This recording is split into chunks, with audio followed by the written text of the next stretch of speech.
Ladies and gentlemen, boys and girls, welcome back to another episode of Hollywood After Dark, episode 81. Tonight for January, September 20th, 2021. My God, the floodgates have opened. Marcia Lucas has finally spoken. That and a bunch of other news tonight. It is a major show. Hold on, get your popcorn. Let's get ready. It's Hollywood After Dark right fucking now.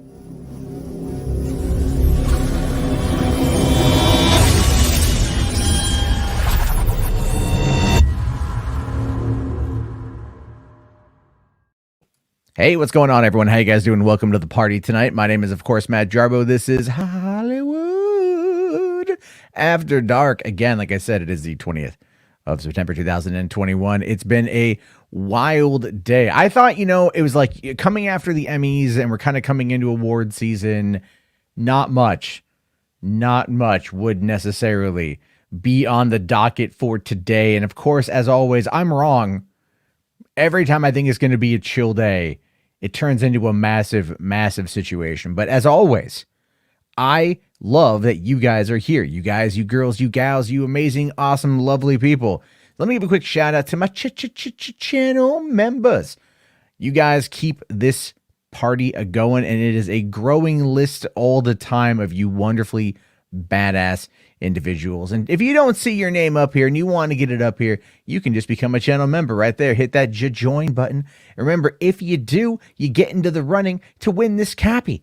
Drunken Master 2. Oh yeah, Jackie Chan kicking ass and shit. That's the way I like it. Of course, that is my shilling for the evening. I like to get it over super quick. Trust me, people out there like it when you go fast. Not everybody, but it gets it done. And let me quickly take a look here at the chat, see who is here, say hi to everybody. A couple things I quickly wanted to touch upon from the chat. This is a lot of people are like, okay, look, I'll fully admit with the Marcia Lucas thing, like the thumbnail is fucking funny. I like the thumbnail, but a lot of people are reading into it. They're like declaring a preemptive victory for like the fandom menace, and that's not the case. And we're going to talk about that. But of course, thank you to everyone who's been commenting in the chat. I see a lot of people here tonight.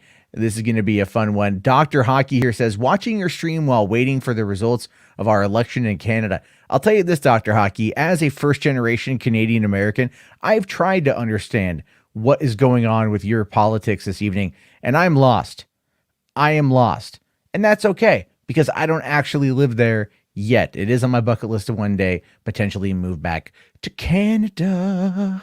But as the night goes on, I want to make sure that I'm joined by one of my good friends. You know him, you love him, he's here. That's right. It is, in fact, RJ, Resident Justice. How you doing, buddy? Hey, what's up, man? Doing pretty good. I gotta say, the thumbnail, I saw it. It's like the red beaming eyes, the lasers. That's awesome. That's that an took awesome me. Thumbnail. This thumbnail took effort. I'm not gonna lie. The trying to just get the laser beams. I had to like try to find the right image for it. And that, by the way, that is like an image I found with two laser beams. But then I just copied like the first one and I added this like wavy effect or fuzzy effect in Canva to give it like some depth to it. And then also finding the transparent background for the fire. It took a little bit of time, and I put effort into this today. I did. I was like, I want to make this the thumbnail for the night. I thought that it was pretty funny. I do also see here that Rational is saying that John Campea is also streaming right now. I swear to God, that motherfucker's taking my time slot. I told you, file a lawsuit, dude. Yeah. No. All I'm saying about John Campea on that front is he does not have much going on in his life. If he feels the need to stream at 10 o'clock in the morning for a couple hours, and then at 10 p.m. at night for a couple hours. You know what I mean? Like, yeah. But hey, you know what? It's a living. Yeah, sure. I at least have people call in and talk to me. He still puts it behind a paywall. That being said, Arturo asking, Mr. Jarbo has not gone to sleep yet. Why? I ask your chat. Why? Because it's 10 p.m. on the West Coast and I'm awake. And I also took like a 2.5 hour nap this afternoon. So I'm pretty awake. I'm Yeah, pretty awake. naps help you stay awake. Yeah. Well, usually I also add caffeine on top of that, and I'm not gonna lie, tonight I didn't. I was like, no, I shouldn't have another energy drink before streaming because I was up way too late last night. When I was done with this, I did like the time stamping of it and the trimming of it down, and then Enosh was streaming. So I jumped on Enosh to stream. Yeah, I saw he was like. I woke up in the middle of the night. I'm like, Enosh is still on. Oh, okay, that's not out of the ordinary. Then I look, it's like he only started at 2:00 in the morning. What? Yeah. Like, why did you start so late? But he had fallen asleep and he woke up, and that's kind of how Enosh is. And I jumped on there for a bit, mostly because I wanted to argue with William. And then I stayed on there till like about probably I would say close to like 2:30 in the morning, and I'm like, I really have to go to bed. Yeah. So that is unfortunately like the life of the streamer. And then tomorrow my daughter goes to she has her orientation for preschool. Oh, okay. And so that's crazy because she's not 4 yet. She turns 4 in a couple months. Mm-hmm. And that's so weird to think like we're already now like on the cusp the night before she goes to like start this like whole new chapter in her life, you know? And that's such a weird thing. Like I don't know how to process it just yet. But I thought, you know what, I'll talk about movies. And again, like I said, I thought there'd be not a lot going on today. I was wrong. There is a bunch of stuff to talk about and pretty fun stuff, actually. It's not crazy.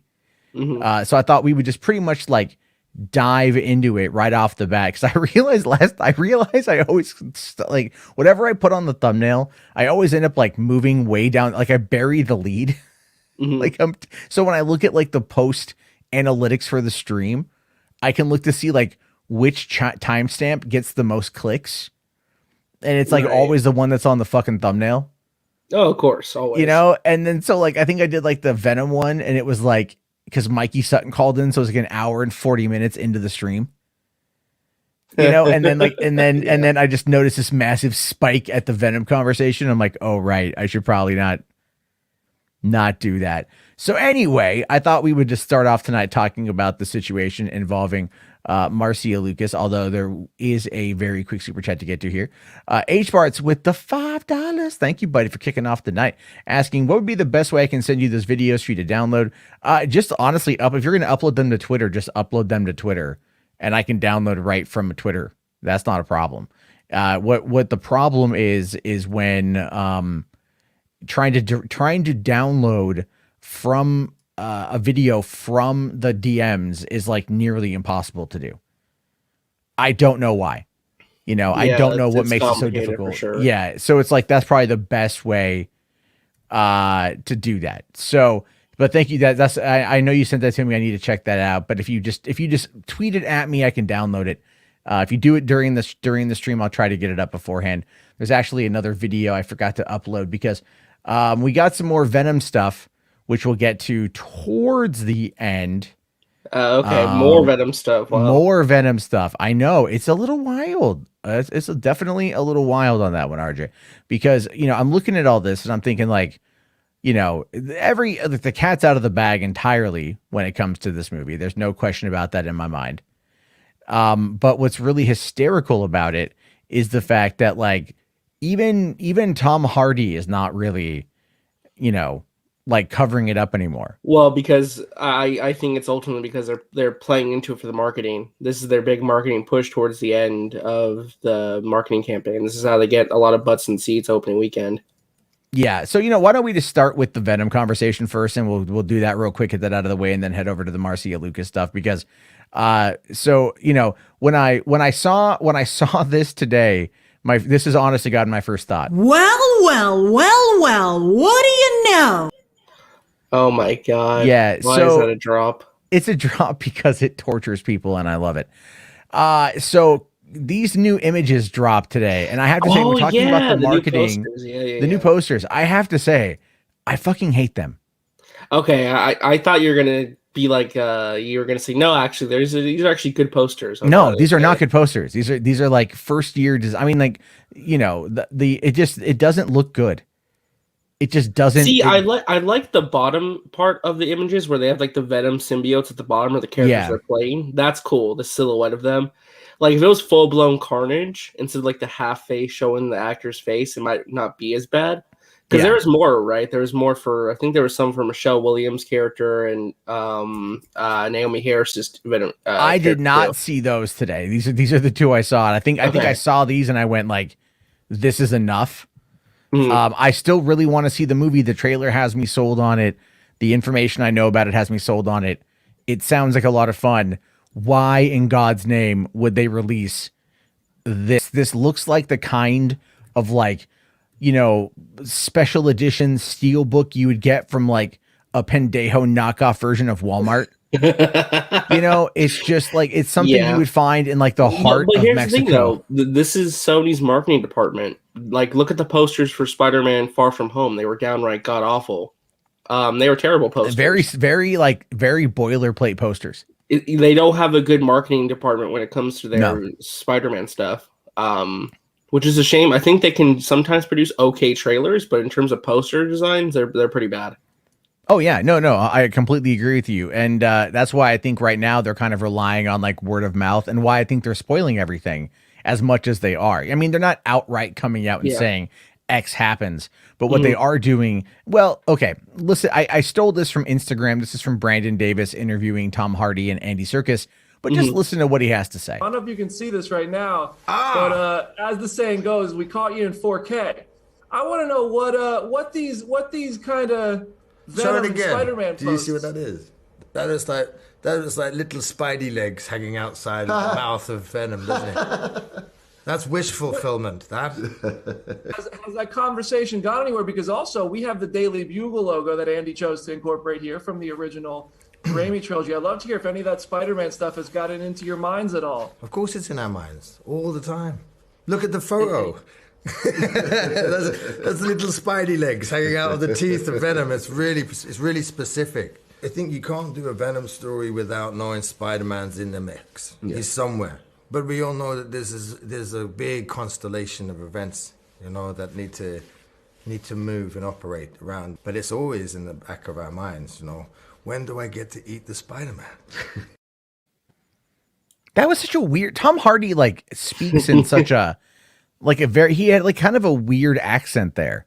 Yeah, he's very eloquent. He really. He's also he's very eccentric. Yes, in my opinion. I just want him to do Bane. You merely adopted the spider. I was born in it, molded by it. Anyway. Look, he's in the movie, all right? Like, there's clearly references to Spider-Man. They're like, no, yeah, we totally it's in the back of our mind all the time. At this point, the fact that they keep answering the questions the same kind of way, and they're really hinting at it in the marketing, I mean, it doesn't take a genius to figure out what's going on at this point. Oh, no. Oh, absolutely, 100%. And then this was sent to me. I know you sent it to me, the tweets for it, but Rational Skeptic sent me the full-on collage of everything. These are like not good posters for Shriek and for Michelle Williams. Here's the interesting though, for Michelle Williams at the bottom they showed Lady Venom. Yeah, Lady Venom, She Venom. So it makes me wonder if she's going to be in the movie. I think it's She Venom. Is it? Okay. I mean, I did enjoy that bit from the first movie. It was very weird. It was weird, but I also again I like the first movie for what it is. Yeah, no, I've warmed up to the first movie. I hated it the first time I saw it, but I've actually come to actually like it a little more. I was the opposite. I went into it expecting it to suck. I walked out going like, yeah, I had fun. And then I got it again on digital when it came out, and I watched it like a couple more times. And I went like, yeah, I really like the movie. Because it just felt different. It felt interesting. It felt like this is different than the MCU, which I think is one of I think that's kind of the only saving grace Sony really has right now, is that these feel different than the MCU, but they're still also trying to be like tangentially connected to it. Yeah, which I honestly believe that's why they are doing it the way they are, because again, they're structuring these movies to fit in for a reason, I think, ultimately. Yeah, well, no, they have to. They definitely have to at this point, because that's like they want the Marvel money, and honestly, the hype of Spider-Man, even though that is a Sony movie technically, that's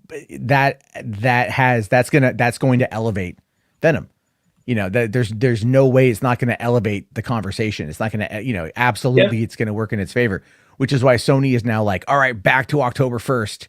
But then I saw today that it's October 1st is Venom, October 8th is No Time to Die, and October 15th is fucking Halloween Kills, which is going to be streaming on Peacock. So yeah, this is going to be a bold prediction from me. I think that Venom's going to do better than No Time to Die and Halloween Kills. I think Venom's going to do better. Yeah, I do. I agree with you. I think there's and then the week after Halloween Kills is Dune. Mm-hmm. That'll be when it finally like starts like slowing off a little bit. But yeah, you know what? Like I've warmed up to the first Venom. I think it had a lot of positive word of mouth. I actually like the movie now. Like I said, I didn't like it when I first saw it. Do you think this strategy though, like this wishy-washy thing about Spider-Man and potential connections to No Way Home, that's going to pay off big for them at the box office? It's going to get more eyes for this movie. It's a gamble. If they don't deliver on it, at this point, they've teased it to the point to where if they don't deliver on it, it's just going to be like, it's going to be seen as a slap in the face of the audience. If you leave them blue-balled for that long and you don't provide them with the ability to like have that release, so to speak, that is going to have resentment. And that could actually boil over to Spider-Man because they've kind of, Sony is again in control and fans aren't stupid. So if the fans are feeling like they're going to get screwed over and they're going to get like, when everything is like on the horizon, look at Andrew Garfield in 8K, right? Like those pictures can't be faked necessarily, and not in the way that they were presented. At least that video clip showing him like his diaphragm moving when he talked and the hair moving. Yeah. You can't really fake those with a deep fake. So it's definitely like something there was going on. And that's why I feel like I think Sony is behind those leaks, and I think them coming out right before the release of Venom, it's all connected and it's all a subversive marketing plan in order to be able to get people excited for it, because I think hype is through the roof for Venom too. And I think it being exclusively in theaters is going to help it. That's why I think it's going to do better than Halloween Kills. Not because I don't think Halloween Kills will be good or be a huge hit. It probably will be, but because they kind of backpedal a little bit and decided to make a day-to-day with streaming, I feel like it's going to cut into its box office a lot. Oh yeah, well, I think most people would like prefer to see a movie like that in the comfort of their own homes. Yes. The thing is, the first Halloween made pretty good money. Horror movies around Halloween do pretty well. I think it's they just should put out a teaser for the new Paranormal Activity, and that's coming to Paramount Plus. And Paramount. Look, the thing is, Paranormal Activity movies, they make money because they're shot for dirt cheap, right? They're shot for dirt cheap. They can easily turn a profit. Oh, 100%. Like Paranormal Activity 2. Was it Paranormal Activity 1 was like $15,000. And that was the reported budget for that before the touch-ups that the studio put into it. The second movie was $5 million. And I think the third was also $5 million. And they both made a dickload of money. So it's very easy for horror to turn a profit. I don't think Halloween Kills is going to have that exceptionally have a budget. However, it is a loaded month, and it's also, I think, kind of too very loaded month. Yeah, this is going to be really interesting to watch play out because, again, this is probably the busiest month of movies we've had since like pre-pandemic. Yeah, because typically we have like maybe like one big blockbuster a month and some smaller ancillary movies in between. But like this is like blockbuster after blockbuster, week after week. So. Oh no, it really is. And the other thing too is I saw this post on Twitter today. I forget who says it, but I agree with the person. They said that Warner Brothers absolutely screwed up by not releasing Dune this weekend. You know what I mean? Like they screwed up by not releasing Dune this weekend. Really? You think it should have come out this weekend? Yes, I do. They released it overseas. So I can already go and download a cam copy of it. Okay, so you're saying they should have done day and date worldwide. Yeah. Yeah, if you're going to do, the reason why they released it nearly a month early overseas is in order to get ahead of piracy. That's the reason why they did it. But I can already go and like find a bootleg copy of the movie if I want to watch it. Yeah, I can see that's a double-edged sword. They did it because once it's on HBO Max, it's going to be leaked out in full HD quality overseas for everyone to watch. Yeah, like a solid-ass 4K copy is going to pop up. But if the way they did it now, you can watch a bootleg version if you live in the US, so... Yeah, that's interesting. And a lot of people, I mean, I think I don't want to say piracy itself has slowed down because I don't think it has the easier, because you can even get it now to your phone. There's like websites. You can get stuff to your phone. What I think is going on is that they're going to be able to, it's a higher quality stuff that they want to watch out for. Because once the higher quality stuff, it hits the overseas market, all bets are off sort of thing. So I get why they're doing it. I just feel like they could have released it here in the States and picked up a slow ass weekend, because what comes out this week? I don't even know. I can't even tell you. Probably something that I don't care. Oh, Dear Evan Hansen. Oh, yay! Yeah, which is woo. getting torn to shred in reviews, and everyone's saying it's probably one of the most laughably horrible movies since Cats. So, I mean, the concept is like, you know, what? The guy. Well, like, it's based off like some classic musical or something, but you know, Ben Platt or whatever his name is, looking the way he does with that makeup is just so bad. Yeah, no, totally. I agree. Like, I saw the trailer for it and I went, what? What is this? What am I watching here? Oh, yeah. They played the trailer for that movie in front of Shang-Chi, and everyone's like, what the hell is this? Yeah. It looks so bad. That to me was pretty funny. It was like, this feels really out of place. Because I think what it was is they were showing us like the trailers that were in front of Candyman, that were in front of the Shang-Chi. So it was all like horror movie trailers or like really like dramatic trailers. I'm like, this doesn't feel like this should be in front of a Marvel movie. And then they showed the Eternals trailer and I went, where's Spider-Man? I want to see Spider-Man. Yeah, and I didn't get the Spider-Man trailer whatsoever. I was pissed. I know. I feel like that's part of the experience. Like, that should be there. Like, I don't care. Eternals I think is going to flop, but I still think it's going to flop. I still don't have any desire to see that. But anyway, okay. So, you know, for Venom, we're both on the board wanting to see it, but obviously they are, they're trying to overhype it with potential spoilers, but their marketing actually sucks dick. It's a gamble, and we'll have to wait and see how it pays off for sure. Oh, 100%. So real quick here, we got Shiny, $5, man. It says, thanks to my new 401k. This is all I can give. Well, I appreciate you, buddy. You've been very supportive of the channel. I completely understand the new job and all that stuff. I'm not going to shame you for that whatsoever, man. But thank you. Thank you very much. I really appreciate that. So let us talk here about what everyone else is talking about today. Everyone who's not even Star Wars fans are talking about this. Mm-hmm. What Marcia Lucas is saying about the sequel trilogy.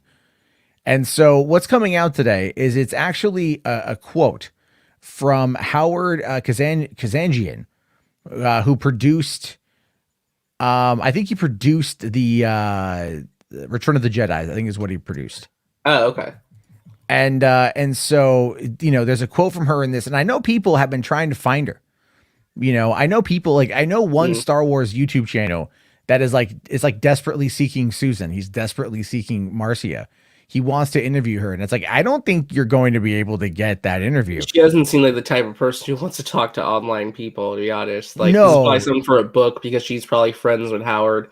You know, I just looked him up. He produced Raiders of the Lost Ark and Empire and Return of the Jedi. Okay. So they clearly knew each other. They're clearly friends, because she edited Star Wars, and she's uncredited on Empire, and then she edited Return. She, in many ways, she saved the original A New Hope, because she saved that movie in the edit room. You know, she took what was there and made it like one of the most iconic films of all time in many regards. So, oh no, very much, very much. Cam here says her name is pronounced Marcia. Oh, is it Marcia? I guess that makes sense. I always thought it was Marcia. It's actually Martha. God damn it. God. Why did you say that name? Misa Jar Jar Binks. I don't know. Anyway, so her quote here says, I like Kathleen. I've always liked her. Now, this is the thing to remember about that quote right there is, like, again, the Fandom Menace is going to take this and they're going to say, she's right about Kathy Kennedy. Even though it starts off by saying, I like Kathleen. I always liked her. And they've known each other since the late 1970s. Just keep that in mind. Yes, they've had a very long relationship. Yes, she was full of beans. She was really smart and really bright, a really wonderful woman. And I liked her husband, Frank. I liked them a lot. Now that she's running Lucasfilm and making movies, it seems to me that Kathleen Kennedy and J.J. Abrams don't have a clue about Star Wars. They don't get it. And J.J. Abrams is writing these stories. When I saw that movie where they kill Han Solo, I was furious. I was furious when they killed Han Solo. Absolutely, positively, there was no rhyme or reason to it. I thought, you don't get the Jedi story. You don't get the magic of Star Wars. You're getting rid of Han Solo. And then at the end of the last one, The Last Jedi, they have Luke disintegrate. They killed Han Solo. They killed Luke Skywalker. And they don't have Princess Leia anymore. And they're spitting out movies every year. And they think it's important to appeal to a woman's audience. So now their main character is this female who's supposed to have Jedi powers. But we don't know how she got Jedi powers or who she is. It sucks. The storylines are terrible. Just terrible. Awful. You can quote me. J.J. Abrams, Kathy Kennedy, talk to me. So this is really interesting listening to this because it makes it seem like she's only seen the first 2 films of the trilogy. She has not seen Rise of Skywalker. This, I believe, is, she says here, this new one at the end of this last one. So whenever this quote is from, this is before the Rise of Skywalker. Okay, so they're probably working on this book and they interviewed her way before that one came out. That's what I'm thinking too. Okay. I have one word for this. It's kind of based, to be honest. I'm not disagreeing. I'm not disagreeing. There's a lot here I agree with, to be honest. No, okay. So she's right. But again, the key here that I think she's not looking at is this is not Lucasfilm when she was there was a standalone company. All right. So when George founded it, because they got married like late 1960s, I believe. So she's been around. She helped out with THX. She helped out with American Graffiti. So she, that was a standalone company. That was Lucasfilm, not Lucasfilm, a subsidiary of the Walt Disney Corporation. Okay. So that is something that a lot of people tend to kind of overlook when they attack Kathy, because they make the claims that like she ruined it, but it's like, no, the climate in which these movies are made, that killed it, because what they, if anything, you should really lay a lot more of the blame towards Bob Iger, to be honest. Yeah. Like that's kind of the whole point is that she didn't, like Iger wanted it to be, he wanted it year after year. He wanted to turn it into the Marvel. And he wanted The Force Awakens to be made a certain way too. He was he very much was like watching that movie with a fine-tooth comb, being like, it needs to be safe, as possible. Yeah, because and I think at the end of the day, he was right. $2.2 billion. I mean, that was his whole point. But the thing is, to be fair though, too, I think no matter what movie you put out, whatever kind of Star Wars movie it would have been, I think it would have made a lot of money. If The Last Jedi would have been the first one released, though, it would have crashed and burned. It would have burned the brand. I don't think so. Absolutely. I think no matter what you put out, people would have watched it. No, I disagree. Now, second and third weekend, maybe would have had a drop off, but I think it would have been. But you don't hit that $2.2 billion in the first week. You know what I mean? Like it takes time to. Didn't make like almost like $1 billion the first weekend. I don't even remember. No, it did 900 million domestic over its entire run. Okay. I don't know how long that was, but it took. I mean, look, I think it was The Rise of Skywalker cleared a bill pretty quick. So the movies were going to do well, but not as well as 2.2. That's my whole point. So because I mean, even that was only rivaled by Avatar until the Infinity War and Endgame came out. So really in this situation, this is like when they, for example, like when they shot on the island Octu in The Last Jedi, they incorporated the puffins that were naturally on the island as porgs. Yeah, so they turned it into a marketing around thing. That, yeah. Yeah, they turned it into a marketing thing. Everything was merchandising. I think the best thing that happened with that was them holding Grogu back in order for it to become a hit before putting it out there. Right, so it could be a genuine surprise. Exactly, and that's kind of the whole angle of it. So I feel like a lot of this is corporate. Is like what we're talking here is 4-quadrant releasing. All that whole corporate breakdown of how Hollywood operates, these big budget movies, how they operate, and the corporate structure trying to force something that it ended up biting them in the ass. But now, see, this is from like 2017, maybe early 2018. Okay. So that's when this happened. That's when this article here. But the thing to remember though, is now where Star Wars is at, I personally believe is on a very good trajectory. No, I agree too. I think it's on a good path. I think it's on a redemption arc right now. But I mean, regardless, like I know this is kicking up some more sequel trilogy bashing, but it's like, the part that spoke to me especially is when she mentioned the death of Han Solo, because that's something looking back on the trilogy, I think it was a massive mistake. And I think either shouldn't have happened in that first movie or should have been way better executed. Well, the point with that though, essentially, is that when she, that's what Harrison Ford wanted. Because remember, I know, but they should have either just gave him more money to say, just deal with it and please be in like at least 2 of the movies or something, or all 3, or they shouldn't have brought him back at all. Honestly. Well, I don't think they were expecting Carrie Fisher to die. And that was a big problem. And again, no, of course not. But I like, again, the fact that you missed the opportunity to have Luke, Han, and Leia on screen at the same time together. I don't know how you messed that up. I really don't. Yeah, I know. I look, the thing is, like, I was at Comic-Con when all 3 of them were there in 2015, you know, when they were there in the summer. So I've seen all 3 of them on stage together, and that was amazing. And it should have been in the movie, and that was absolutely a lost thing. It's entirely possible that if JJ's original plan, it would have found a way to reunite them down the road to some extent. Maybe Han as a Force Ghost, because then they brought Han back and whatever. To be honest, that Force Awakens movie should have, like in an ideal world, I think what they should have done is introduce a couple new characters, obviously, but I think Episode 7 really should have been about the original trio. Like, yes. Tell that story about, you know, Kylo Ren betraying Luke or something and have him go off or whatever. Focus on the trio for the first movie, introduce a couple new characters, then they take the center stage in the episode 8 and 9. And you're not wrong at all. And the thing is, I even back in 2015 when I saw the Rise of the Force Awakens, a lot of people were attacking the Rey for being a Mary Sue, and I disagreed with that back then. Yeah, that all stemmed from Max Landis, actually. Yeah, funny enough. Yeah, and what happened to Max Landis. But I do feel that, you know, by the time we got to the Rise of Skywalker, I think she did kind of become a bit of a Mary Sue, to be fair.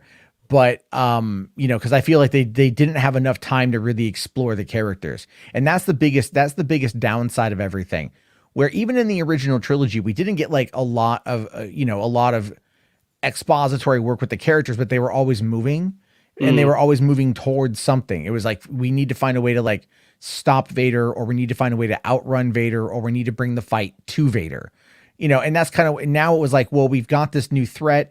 Okay. We don't have any real lead up. There's no real history with them. Yeah. That's what I'm saying. Like, Episode 7 really, like, I know maybe it would have pissed some people off, but I really think that movie should have been slowed down a bit to really dive into the world and the character's history 30 years later. That I agree. Like, it could have been something. Like, I'm not saying not to have action or have like a big, like, you know, fast paced movie, but I'm saying like it should have been slowed down a little bit to like add context so you care more for the sequels. Because I think that fast frenetic pacing hurt a lot of the character arcs for these new characters down the road, especially in Episode 8 and 9. Well, the lack of cohesive planning between 7 and 8 is really the issue.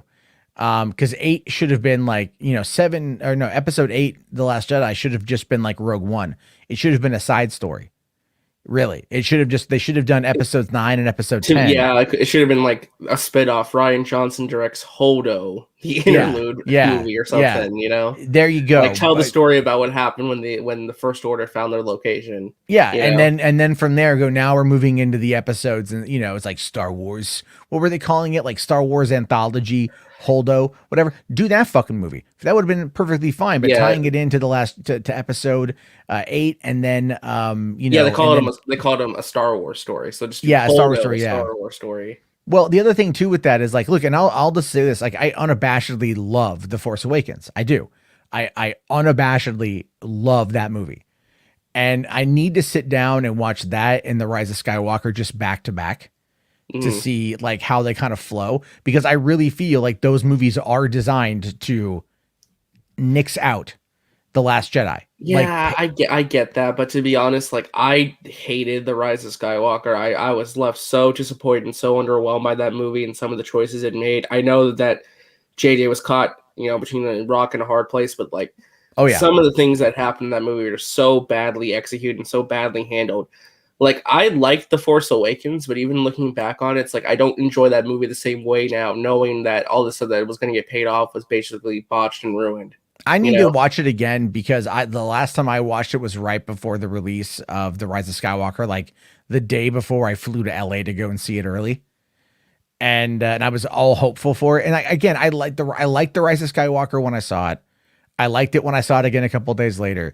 The third time I saw it, when I took my dad to go see it in IMAX, I liked it, but I started seeing the flaws, and I haven't watched it since. And that was like the end of December 2019. Like I said, the first time I watched it, I just had a pit feeling in my stomach. Like, I'm not vibing with this movie. I'm not enjoying this. The second time I went to go see with friends, and they're like, what the hell was this movie? And I was like, yeah, like even when I left the theater, there were audible groans at the Rey Skywalker moment, or audible groans at the Palpatine stuff. Like, even the audiences I was watching, they were like, oh my God, really? These are the choices you're making? You know? No, I know, but that's one of those things. Now, to kind of get back to the Marcia Lucas thing, or Marcia, whatever the pronunciation is, there's another quote here from way back in the day in another book called Starbucks, apparently. And this is an interview with her and Martin Scorsese and Altman. And they're talking about like what's playing at the theaters when you go see a movie, how it's all like big budget blockbuster films. Because Altman says here, like, every single screen is playing The Lost World, Con Air, My Best Friend's Wedding, and Face Off. That's the summer of 1997, by the way. You weren't even alive yet. No, I was not. Yeah. You weren't even alive yet. I was born like 2 weeks after Phantom Menace first premiered. So yeah. I was 15 in that summer, and I saw all those well, not My Best Friend's Wedding, but I saw all those in theaters because I found ways to get in. But then here Lucas says, right now, I'm just disgusted by the American film industry. There are so few good films, and part of me thinks Star Wars is partly responsible for the direction the industry has gone in, and I feel badly about that. Now, that's a lot of... That sounds like old lady yelling at cloud. Well, here's the thing with that. She was an editor. She worked with Scorsese. You know, she wanted to be art. She wanted to be an artist, and you can tell that she really wanted to like work on film and make film and things like that. But her idea was not like the blockbuster, because when she was up and coming, the term blockbuster didn't exist. You know, like obviously Jaws is considered the very first summer blockbuster, followed up by Star Wars. Yeah, but it was Jaws and Star Wars together. Mostly Star Wars, though, that defined what the summer blockbuster was, what a blockbuster was in general. Exactly. You know? And from there, Hollywood realized how much fucking money could be made. That's legitimately what it boils down to. Hollywood never realized how much money could be made until then. And that's one of the reasons why throughout the course of the 1980s, they made so much money that in the early 90s, there's this old adage I heard, you know, where they were paying upwards of like $3 million for a screenplay, right? Like and studios had so much money that they would get, let's say there'd be a script that was making its way around town and there'd be like a buying competition or whatever. There'd be some competition for it. Like Warner's would swoop in, buy it for some obscene price and then lock it away in a vault so no one else could make it. Like that is how much money that they had back in the day. And like home video sales helped that with VHS and of course DVD and Blu-ray. Now online helps out, but they have to deal with the piracy angle, which I don't think hurts them as badly as they make it out to be. And there's been studies that kind of back me up on that.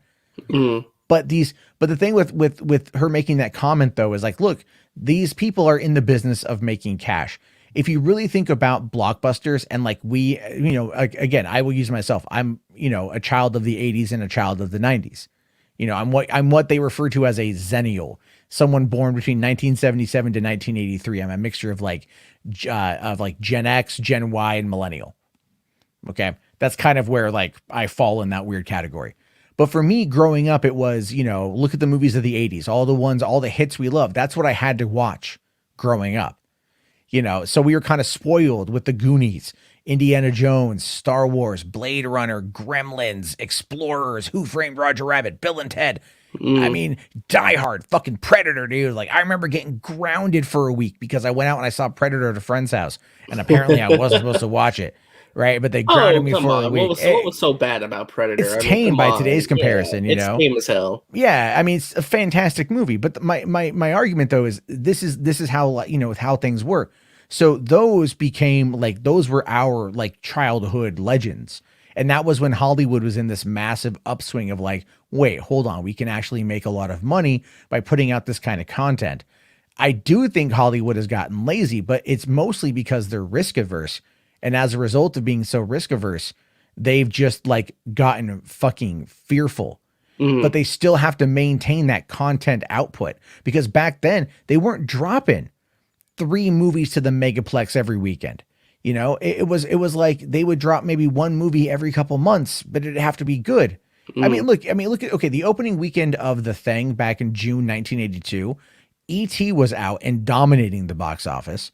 Blade Runner opened that same exact day as The Thing, and that was number 2 at the box office underneath E.T. And The Thing was like down at like number 9, you know? And that movie was a flop when it came out, but now it's considered like a cultural fucking classic and everyone loves it. So it's like, you know, there was a lot back then that was still competition, but it was like, it's not as it is now. And so it ends up being an issue overall. So I think she's right about how Hollywood is kind of, over the span of the last 40, almost 50 years now, gone down this pathway of just chasing, you know, the branding and the merchandising and all that, because they know that's where the money is. But there is very much a hit at the quality of storytelling. Yeah, no, I have to agree with that. I think in a lot of regards, I think sometimes the corporatization of everything, the push for merchandise, the push for, you know, money, you know, and, you know, movie making is not only an artistic venture, but a capitalist venture, right? You know, you'll make a movie without the idea of you make money in some regard on it, right? But yeah, no, I can see where she finds some fault on what's going on. Yeah, well, apparently she also said at one point, I'll bring this one up here because this actually is kind of funny, and it just makes a lot of sense given the fact that she's actually an editor.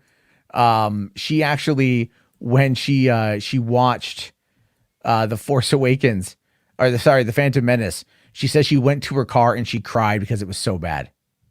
What? Really? Yeah. So here's the thing, right? So this is the thing. It makes sense. You're born right after the movie came out. So like this is what you grew up with. So, well, yeah, like the first Star Wars movie, just for context, the first Star Wars movie I saw in a theater was Revenge of the Sith. Right. That was the first one I ever saw in a theater.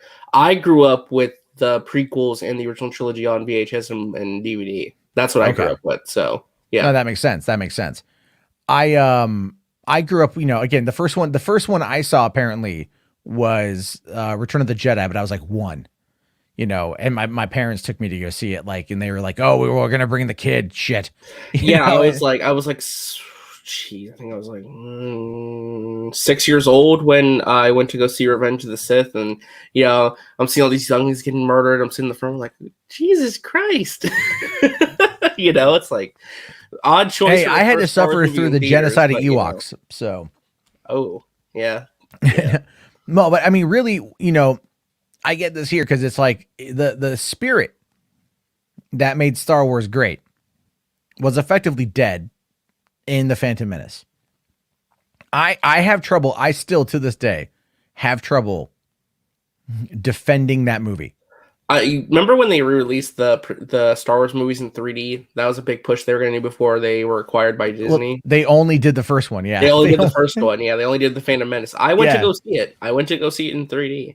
I don't hate the Phantom Menace. It's not a good movie. I think the problem with it is that it commits one of the greatest sins you can do as like a movie in general. Is that it's just boring to me. It's boring until the Darth Maul fight. And that's like the highlight of the movie. Everything else is like, whatever. Well, the fact that it's also, you know, there's so much there involving, politics, you know, like who cares about an internal trade dispute between the Trade Federation and Naboo? Yeah, I know. And that was his attempt at world building and adding context to like the era that the new time frame that we're in. But it's just like, well, wasn't it like a criticism of George W. Bush, right? Like, no, because that was 99. Bush wasn't president back then. That was more so Revenge of the Sith. And, that was definitely Attack of the Clones. That came out after 9/11. Yeah. So there's a lot there. I mean, look, I don't hate the Phantom Menace. It's not a good movie, but it's something that like in the pantheon of Star Wars, I like it because it's Star Wars, and you know, there's that like nostalgia. And I remember going to like see it at midnight when I was 17. I remember there being a school shooting threat at my school the day the movie came out. Ooh. And people thought that like it was literally like, you know, kids were like, oh, I'm just gonna, you know, parents were pulling their kids out of school that day. And a lot of teachers like, you know, this is all bullshit just so someone can take the day off of school to go see Star Wars and have it not matter. And I took full advantage of that. I went to the midnight show. I went home. I fell asleep. I got up, hung out all day, went over to my friend's high school, picked him up, and we went and saw the movie again at a theater near his place. Yeah. You know, and so it's like, and then I found out that I got in a lot of trouble for not going to class because, whatever. But, it was the 90s and we were really just like 1 month past Columbine. So tensions were high. Yeah, I can imagine. Tensions were super duper high back then, being 1 month out past Columbine. And everyone was like, because I was a junior when that movie came out and I was a junior when Columbine happened. So it was like, it was still very much in the holy shit, could it happen here sort of thing. So I get all that stuff. But anyway, here, real quick, the Rational Skeptic here for $5, buddy. Thank you. Says, since The Last Jedi got great reviews from critics, will that influence Disney not to do very lore-heavy Star Wars stories and just focus on normies? Well, here's the thing with that. So, like, the Clone Wars is exceptionally lore-heavy. Yeah, that's, like, if anything, Clone Wars works as, like, a great balancing act between people who can just sit there and watch it and enjoy it and really throwing out a lot of stuff for the hardcore fans, Yeah. And then also, like, I would say Bad Batch is expanding upon the lore. Mandalorian is expanding upon the lore. Yeah. Star Wars Visions won't be, but that's okay. Star Wars Visions is meant to attract a different kind of audience. I'm sure Star Wars fans will enjoy it, but it's going after a different demographic and different, just like, it's trying something different. If anything, I think that The Mandalorian is really, it's interesting how that show is connected with the general audience, the normies, the most. I think it's very easily accessible, even if people don't love Star Wars or are super into it, Yeah. Yeah. It's done quite a bit and a lot of people out there really love it. So I think we definitely are in a, moment where I think they're focusing on storytelling because they realize that's important. And there's a lot of love for the new canon, the new EU, whatever you want to call it. They're trying to build upon that because they want to have those fans be fans for a long time. So they do want to put the emphasis. And I think with Jon Favreau and Dave Filoni being involved with that is going to be something, the lore is going to be very important. The world building, the characters, all those things are going to be very important. So I think I'm hoping they go with the lore, but I don't think we're going to get that with some of the theatrical films, to be honest with you. I don't think Rogue Squadron is going to go super lore heavy. Maybe Taika Waititi might, but I don't see Patty Jenkins being able to handle it, if I'm being honest with you. Mm-hmm. Yeah, we'll have to wait and see. That movie I'm still a little concerned about, but I hope that we get some more solidified details closer when it starts filming. Yeah, we'll find out more. I think we'll find out more on Disney Plus Day. Hold on. Saggy here. $5. Thank you, Saggy. Jesus Christ, will someone throw a pie already? Do it. Do eat. Throw the pie. You can say that to my face when you come back on the 30th of October, because that's apparently your... No, it's Halloween. It's Halloween. Oh, sorry. It's your coming out of retirement day. Yes. So yeah, well, we'll actually, we'll throw the pie when you actually watch some Star Wars or watch some goddamn Disney Plus stuff and review something. Review some movies or TV shows when you come back, Saggy.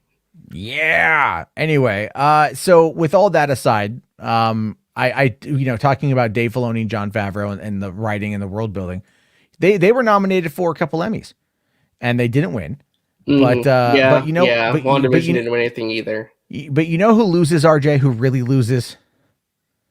All of us. Because now, just the day after, we've got once again the EmmyssoWhite controversy. People were pissed about this, particularly because a lot of people were complaining. It's like, why is The Crown winning everything? Like, The Crown's winning all these acting categories, and there's been some excellent content by actors of color in the LGBTQ community. Yeah. It's like, can you not nominate and keep letting the goddamn British drama show win everything? Well, it's like I said last night. It's American filmmakers love to suck Victorian era cock. And oh my God, I made a crack about Jane Austen, right? Last night. And I said she was Victorian. And I had this one guy's like, she's not Victorian. So I actually went and looked it up today. So just to clarify, Jane Austen wrote her books during what is known as the Regent era, the Regency era, which is before Victorian. So before 1811, which is when Queen Victoria became queen in the Victorian era began. However, her books didn't get published until 1811. So it's kind of like it's one of those things where it's like, you know, like you can argue. It's semantics in my mind. It's really a semantical argument. I think it. You know, no one out there, whoever the fuck talks about the Regency era. Yeah. Or the Regent era, right? No one ever talks about that. It's like, oh my, have you heard about the Regent era? It was very good. A lot happened in the Regent. There's nothing Hollywood loves more than British royal family garbage and stories about Hollywood itself. Yeah.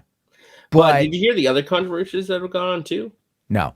Okay, so one of them is that people are upset that Ewan McGregor won an Emmy, even though he's a straight actor playing a gay character. People are upset about that. And did you hear about what happened when The Crown won for, what was it, Best Drama Limited Series or whatever it was? No. So during the guy's acceptance speech, he kind of like was like talking about like, you know, people are upset. What was her name? The woman who won some big award or something, the famous one who got like some kind of like lifetime achievement award. She only got like 30 seconds or something. There's some controversy about the Crown guy just spouting out thank yous for 2 minutes and like kept delaying and like saying, no, I'm not getting off the stage until I'm done. And not only that, he was like, when they won the final award of the night, he's like, oh, and thanks to Anya Taylor-Joy for making chess sexy. You know, saying like some really weird shit. It's like, and people are upset, like, that's not what the Queen's Gambit was about. It's not about the sexualization of Anya Taylor-Joy, you know? It's just like some weird stuff. It's weird. The thing is, when it comes to this situation, it's the same thing it's the same push as the Oscars so white. Right? Yeah, the Emmys are fucked at this point. And the Emmys, yeah, because they're gonna come out and they're gonna over course correct. Now, do I think that The Crown should have won as much as it did? No. Do I think stuff like Lovecraft Country should have won more stuff? Absolutely. The Boys, Lovecraft Country, Mando, more Boys, Mando. Why do you think WandaVision got shut out, by the way? Disney didn't pay enough money in marketing. Really? No, because like everyone thought Catherine Hahn was a lock for the award because she's been in the industry for so long. You know how like the mentality is for these award shows? Oh, this person's been working for so hard and so long. Let's just give them this because it's their time. You know, that's always the moniker of the voters. Oh, it's their time to win something. I think Catherine Hahn got some love, you know? Well, no, and I get that. And I understand that where in these situations, you know, look, this is all bullshit anyway. It's all bullshit anyway. All it is like there were a lot of people of color who were nominated, and they didn't win. And then it's like, well, why didn't they win? And that, the people that did win only got like 30 seconds for their acceptance speech, and people were like, well, you give them 30 seconds, and for like these icon awards that are like these legendary 80-year-old actresses who've like been like pilgrims in their industry, but you let the one guy from Queen's Gambit go on for 2 minutes just saying thank you and didn't say anything of worth. When these other women are trying to like say something important during their speeches and look at like 30 seconds, like, come on. I didn't watch it, so I can't really comment on that. But at the end of the day, like I tune out that shit anyway.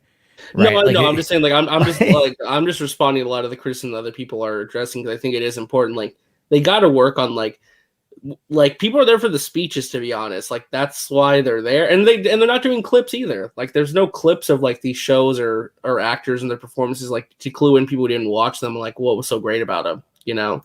Yeah, they got to bring back the clips. Well, they should, but then they're also worried, I think, about runtime and everything else, and it just becomes this. I don't know. It becomes this whole scenario, in my opinion, at least, where these award shows, they don't know what they want to be anymore. And because there's that confusion, because there's that lack of an identity, the more, I don't want to use the term woke, but the more persuasive activists in Hollywood are trying to capitalize on it in a multitude of ways. It's not just the Emmys. Do you think that's why award show viewership is down because they're too political, or do you think it's for other reasons? Well, the thing is like a lot of lefties like politics, and a lot of people in these events, they kind of echo those same politics. I don't think that's it. I think what it is once it's really a class divide where what you're looking at are like these rich, very affluent people that just kind of speak down from their ivory tower. And a lot of the movies that get nominated, a lot of this, especially with the Oscars, no one goes out to fucking see them.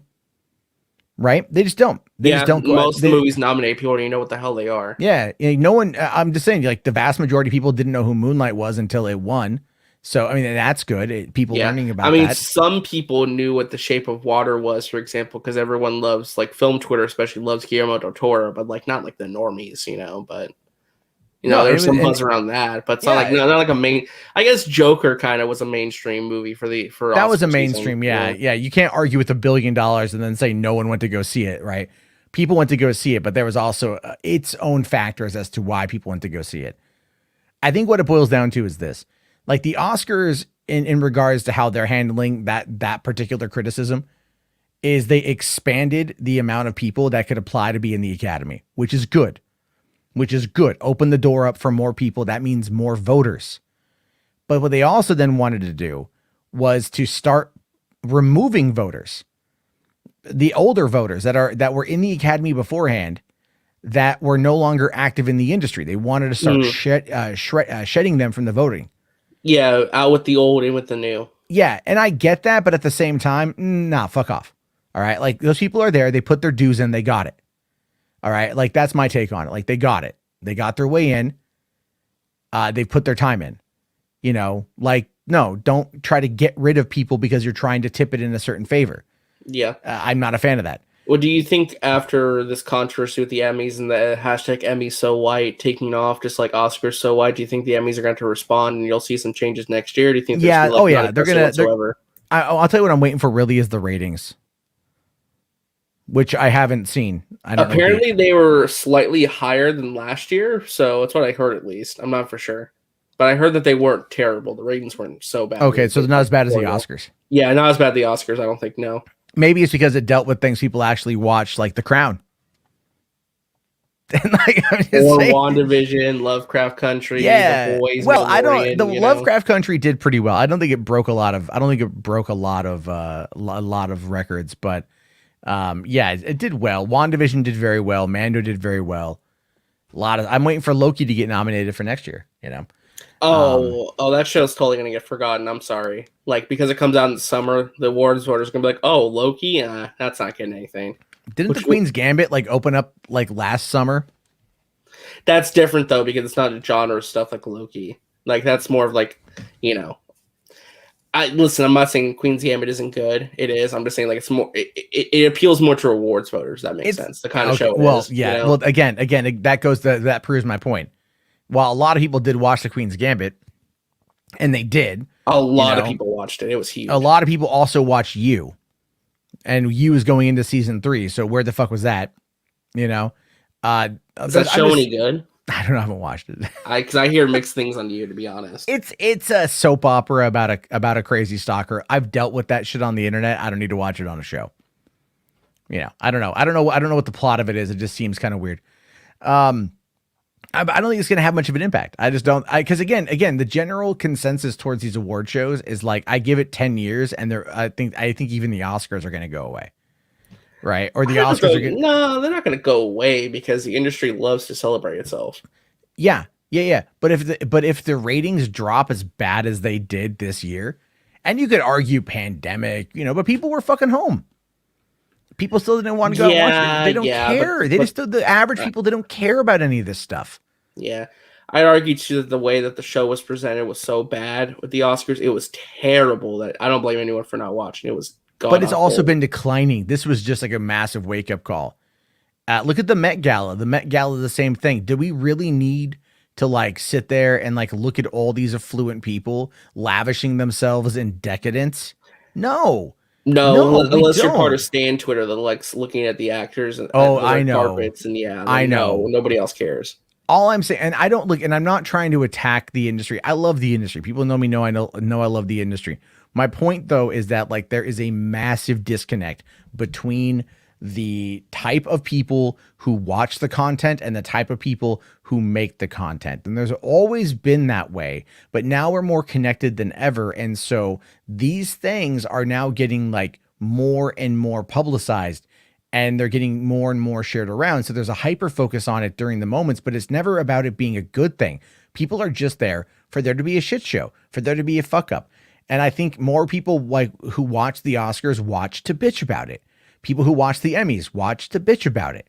I bitch about it, but only after the fact. Yeah, it's like watching a dumpster fire. You're just like commenting on it and like pointing out every single time it messes up, or you like complaining about who wins and like this person or this show should have won. Well, I have friends when I was in LA that would do Oscar nights. They would like everyone would dress up in a tuxedo, and they would have catering come over, and everyone would sit there and they'd mingle, and then they would watch the Oscars. And that was their LARPing. They would like to LARP in that world. And I get that. And it was fun to talk about, because those people are like, again, they're in LA, they're in the business. This is what they do. So it makes more sense for them. But your average Ohioan who's going to be watching this on a Sunday night is not going to live anywhere near that lifestyle. They would much rather watch football. Yeah. Right. Or a Marvel movie or something. Because I'm pretty sure there was a game on yesterday. I think it was on NBC that like people would much rather watch that. I'm sure. Football game or something. The Hollywood, mindset, I think, worked for a time in regards to like praising these people. But after COVID, I think people realized that a lot of that shit straight up don't matter. And even though there's lots of stands on Twitter. Yeah, weren't we like 2 or 3 weeks into COVID when that stupid Gal Gadot Imagine song came out or whatever? People were like, what the hell? These celebrities gone insane? Yeah. I know, because that's all celebrities know how to do. Literally. I mean that. Like, that's literally all these people know how to do, is just show up and like go, okay, who do I cheerlead for? What do I say? Okay, so you're going to give me lyrics. I'm going to sing them into my cell phone. I'm going to send you the video, and then I'm going to have an editor edit it together and make it seem like it was something we made on an iMovie, on an iMac, to make it seem like we are people who are understanding of the plight of others. Never mind the fact that we're trying to give the average person hope. Yeah, it's like, okay, cool. I can look in the background of your house. There's a pool. There's a tennis court. You have a multi-million-dollar mansion. I live in a hovel. You know, how does that going to brighten my day? Like, I'm still going to watch this and then go, I need to find food. And you're going to make that and then have your butler bring you a Cheese Whiz. It's just, I'm not like against even making money. I'm not trying to be anti-capitalist. By all means, make the money. But understand the optics of how it looks, and understand that this type of ringing endorsement shit anymore, it don't fucking fly. Celebrities don't move the needle when it comes to politics. They just don't anymore. If they ever really did, like, they just don't, you know, and that is because there is this massive disconnect. And I think that has a lot to do with these award shows. People watch them and they're like, what? For one, they'll go like, but this movie was crap. That show was shit. None of this was even really that good. Although I will say the Emmys, actually, I would argue their merit was pretty better than the Oscars. But they'll say all these things, stuff they haven't seen, they have no desire to watch because it's not made with them in mind. And since a lot of people view entertainment from kind of, what's the word I want to use here? Like, entitled perspective. They kind of view it because they think it's made for them, because they watch things that are of interest to them, or at least are value to them in regards to their interests.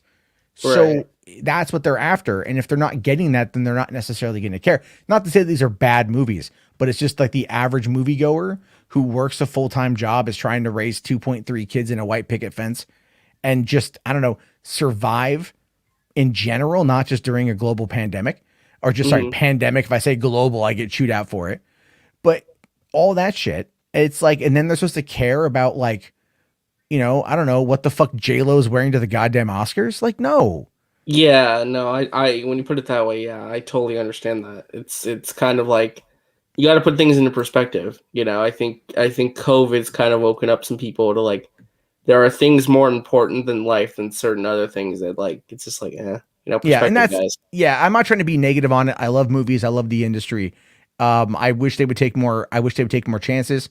I wish they would do things that are going to be a lot more risque, you know? And I think streaming allows for that opportunity. I really do. But at the same time, it's the culture that is surrounding the celebrity lifestyle that is really the problem. And a lot of people think the two are the same, which they're not. But they both have very similar overlapping problems. And I think that's kind of just where I am with it. But anyway, we've been on that topic for a while. I want to jump over to, did you hear about the Topher Grace thing today? I did. Yeah, I did. I thought it was pretty funny. Now, I for one, I do like Topher. Oh no, before I jump into that, I do want to quickly get into some super chats. I have a few that I missed.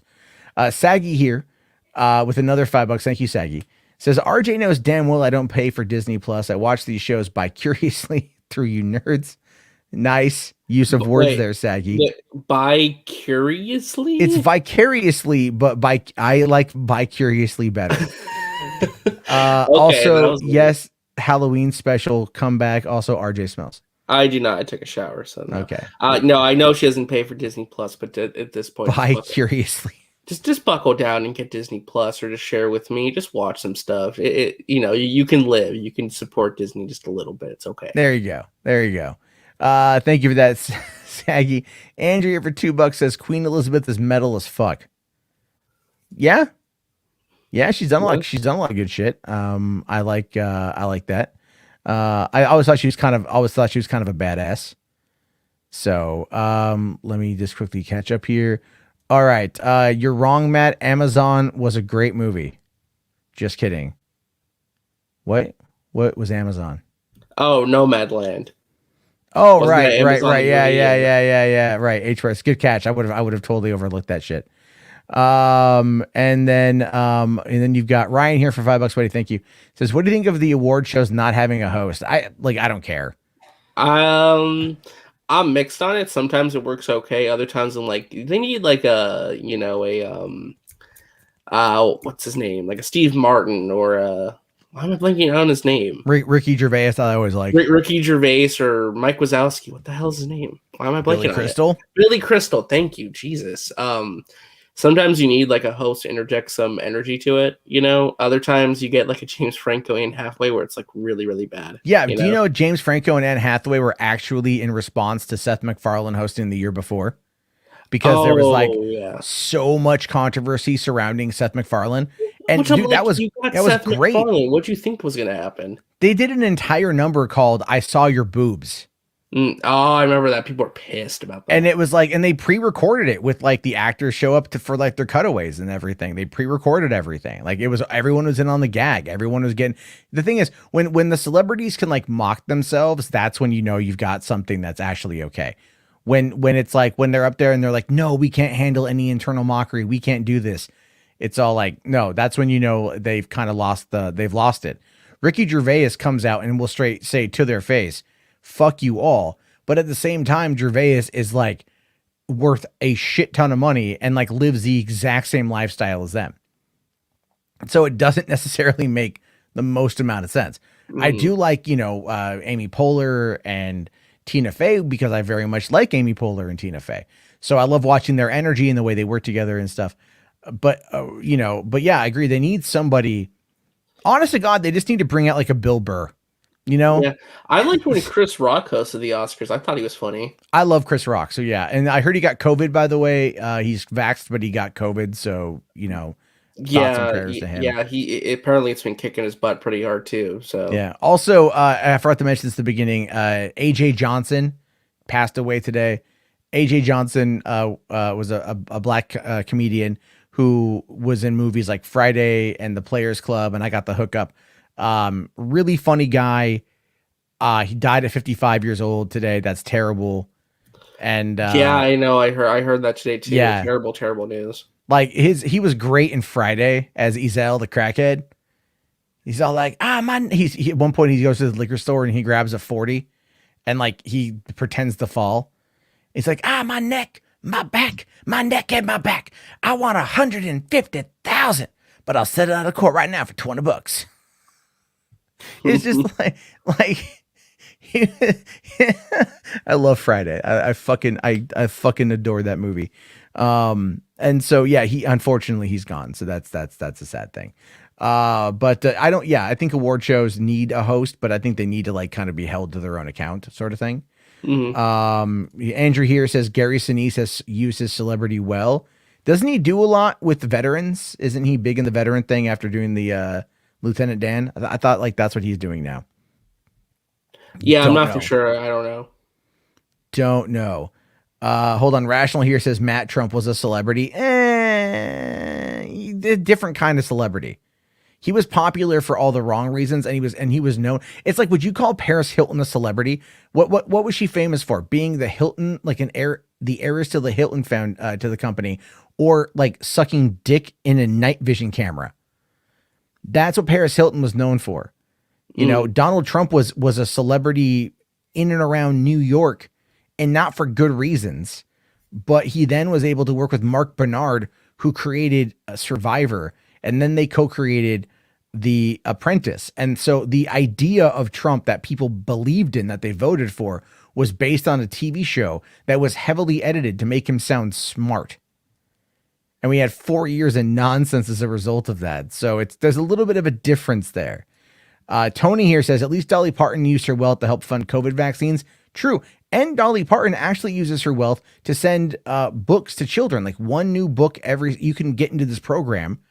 And this company, this nonprofit she runs, or she's a part of, or whatever, they will send out one new book to kids every month as a way to promote reading. So Dolly Parton does a lot of great stuff with their money. She's very charitable, and she does a lot for her communities. Oh yeah, I love Dolly Parton, man. Love it. Love her. Andrew Dunbar here says, this is about Gary Sinise. He helps Gold Star families and disabled vets. And that's a good thing to do. We absolutely need that. We 100% need to support our vets. I agree. Rational here says Trey Parker and Matt Stone should host the Oscars. That would be great. They would get it. No, there's no way. There's no way any cable station would let them do that. There's no way. I would love it, but they'd be like, nope, we don't want to touch that with a 10-foot pole. If Seth MacFarlane was too much for them, I mean, come on. Oh my God, yeah, but I think you know what? Screw it. I would be totally down for that one. It would easily be the funniest Oscars ever, though. It would be, and it would be like Cartman would be. I remember, and I forget which Oscar it was. But there was one time when they did a segment where Beavis and Butthead announced, they announced the winner. Animated Beavis and Butthead. Yeah. It was like, oh my God, you guys, what are you doing? But yeah. I know. I would love to see someone funnier. Put Ricky Gervais in front of the Oscars. It'd go out to a wider audience, and he would just eviscerate people for a while, and that'd be a lot of fun. We got Mad here with $5, buddy. Thank you. Saying Quantic Dream is rumored to be working on a Star Wars game. If it's anything like Detroit Become Human or Heavy Rain, I'll be interested. I'm going to talk about that. It's actually something I want to cover here in a little bit. So it's coming up. Okay. I got thoughts on that. Yeah, no, we'll talk about that because that's one of the things I did want to talk about. And then RPK here with 5 bones, buddy. Thank you so much. Says, hey guys, I'm not sure if you know, Regal Theaters is having advanced showings of No Time to Die premiering the movie on Wednesday, October 6th. I got my ticket. I did not know that. Let me take a quick look here. Regal Cinemas. Let me take a look because I will buy my ticket. Not right now because I don't want to do it while I'm on air, but. Mm-hmm.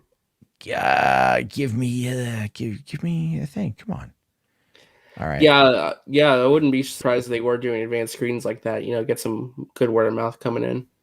Well, for me personally, I just am. Holy shit. Yeah. IMAX, No Time to Die, early access screening, October 6th. So it's only Regal. Only Regal. I'm not even able to buy the ticket. Please update your location. I thought I did update my location. There we go. All right. Now I gotta go back and find it again. You son of a bitch. Yeah. Are you using Fandango or something else? No, it's the Regal website itself. Okay, that makes sense. Yeah. If I buy tickets, I just go through Fandango. It's so much easier. Yeah, but all right, book now. How much is it? Okay, one IMAX 2D. All right. I don't want to log in. I'll do it later.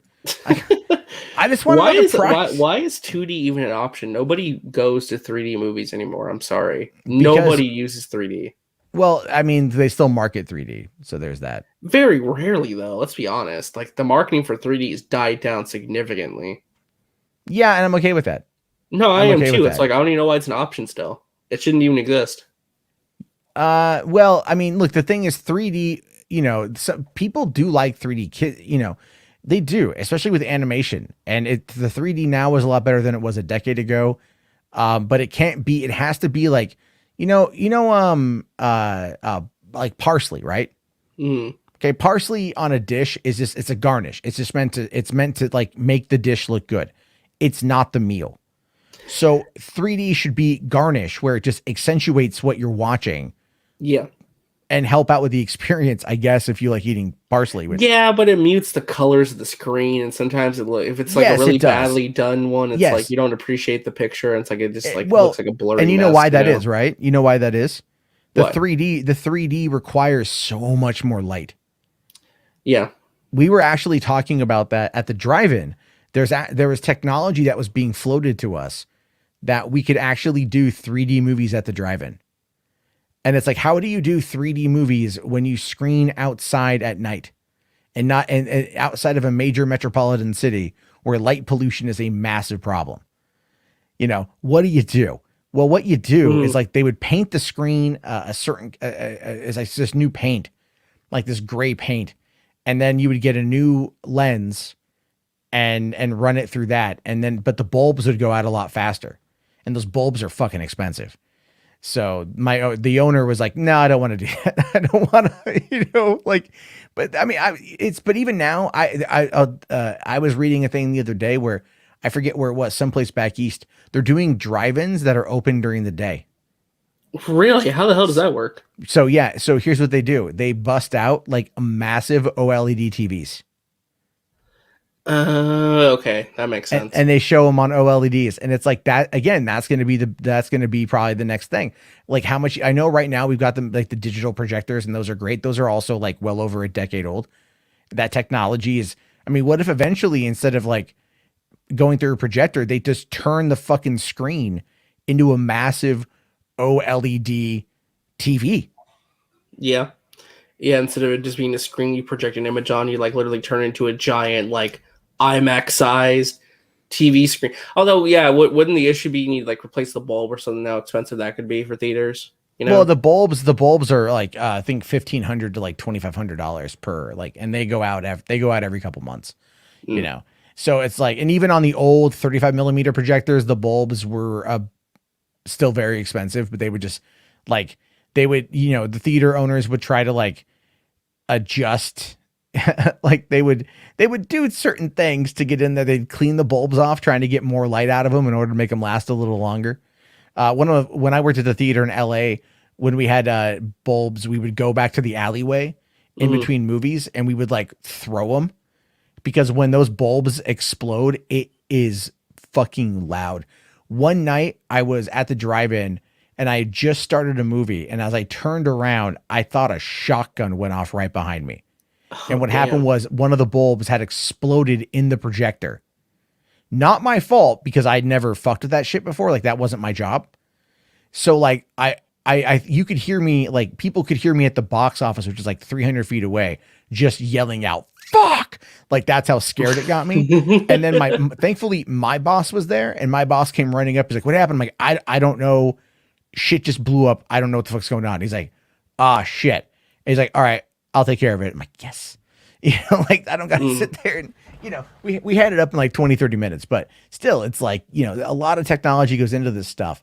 And, so I would like to, eventually I think they are going to do something like that, where it does become this OLED screen or whatever. And even, what was it? I saw a thing too. It's like, some fucking company now is making some 2,000 inch TV. 2,000? Maybe not 2,000. Maybe it's like, it was like a 2,000 pound, like 300, 400 inch TV or something like that. Jesus. It was insane. But I mean, like, just imagine they build these walls with these televisions on them. I mean, bam, you know what? Get rid of the projector, just run it, just stream it. Stream it right through the thing. And then they can run a filter on there that would keep people from recording it. Cause it would distort the camera. The image wouldn't be good. They can do anti-piracy measures to do things like that. Just saying, there's like theaters are going to have to adapt, and that's one way they should do it. But anyway, we've been talking about the fucking drive-in shit for a while. Why don't we move on to the next subject here, because it's a lot to get through. So Topher Grace, now that we're finally talking about that again, Topher Grace today made some headway because he was doing an AMA for his whatever it is he's doing now. He's on some new show, I think. He's doing something with the acting, that thing actors do, Yeah, the thing and the guy, the thing, you know what I'm talking about. It's Topher. And then, so someone was asking him on Reddit about his cameo appearance in Spider-Man No Way Home. Yeah, You know, it's like Topher, you're gonna be in the movie, right? Yeah. Everyone else so come back. this guy just here says, "So are you in the new Spider-Man movie?" And he's like, he just totally messes with them. Says, "Please keep this between us, but yes, I am in it." The plot starts with Peter Parker, Tom Holland, bummed that everyone knows his identity, and then some crazy shit happens with Doctor Strange, and Dr. Octopus comes into his dimension. Then Electro and the Green Goblin hop out of one of those energy circles, and they're like, "It's spider stomping time." And then Tom Hardy and I pop out and battle each other, and I win, Avi. And it's like not even a fight. I just kick his ass immediately. Not to give too much away, but there's also some other actors from the original 1970s Spider-Man show, Aquaman and Batman, Affleck, not Keaton, crossover. And thanks to Disney's Han Solo's Ghost from Rise of Skywalker and that Eve robot from WALL-E again. Please keep this between us. That's hilarious. I love that. Also, too, I love how it's structured like a real Reddit post where it's like, I have this information, guys. This is the plot details to the movie. Like, it's perfectly like executed and like in both ways, you know? Oh yeah, no, he's totally a troll on that front. Like, yeah, you know, so I thought this is hilarious. I love this. I thought that was pretty great. I mean, obviously, I don't think he's gonna pop up in it, to be honest with you. No, he's not coming into this movie. No way. It's just him having some fun, you know? Yeah, I would argue that it really is just kind of him like laughing his ass off at people going like, "Oh my God, they're still on this shit." Like, just let it go. You know, like best part though is when he said, "Oh, my Venom and Tom Hardy's going to get to a fight and I win, obviously." Yeah, it's not even a fight. I just like kick his ass. I just beat up Tom Hardy. That's what I do. So you gotta love Topher Grace. I'll tell you what I wish Topher Grace would do is find a way to release his edit of the prequel trilogy. Did you ever hear about that? Nope. I'm flabbergasted. I have no clue what that is. So he this was like a thing that came out a number of years ago, where he had apparently edited like his own. He re-edited the I think it was the prequel trilogy into like one movie. And so it's just like a long extended 5 hour movie. But he showed it to his friends, and like word got around, and like there's been articles on it. You know, there's been articles. Let's see here, Topher, was it Topher Grace? This is Star Wars. So did you did he cut scenes out of the movie, or was it just like the exact same movie, just as one complete package? Well, so what it is he cut it down to 85 minutes. He cut down the 3 Star Wars movies to 85 fucking minutes. Only an hour and 25 minutes? Is that with credits or without? I don't know. Probably without. I have no freaking idea. But this is something that has been talked about literally now for 9 years. And not everyone knows about it. I've heard rumors to an extent that it would like come out. So this is it from firstshowing.net. Topher Grace's 85-minute cut of the Star Wars prequels. And this was going around for a while, you know? Yeah, this article's from 2012. Yeah, and well, Alex Billington, who, by the way, just as a quick side note, this fucking guy one time got so mad at somebody being on their phone during a movie, he literally called the cops. I am not kidding you. Are you serious? I am not kidding you. Is there a story about this? There is. You can like Google an article it. Or something. Alex Billington. Yeah. You can find it. I'm looking this up right now. He's gotten rocked for that one here. So anyway, he says here, last night I was invited to a secret showing of Star Wars: The Editor Strikes Back. It was actually just an experiment spearheaded by Topher Grace. As he said in the intro that he has given terrible notes in post before and wanted to learn about the process. So he edited together all 3 of the Star Wars prequels into one short 85-minute movie, focusing mostly on Anakin's arc and his path to the dark side, while retaining all the important details.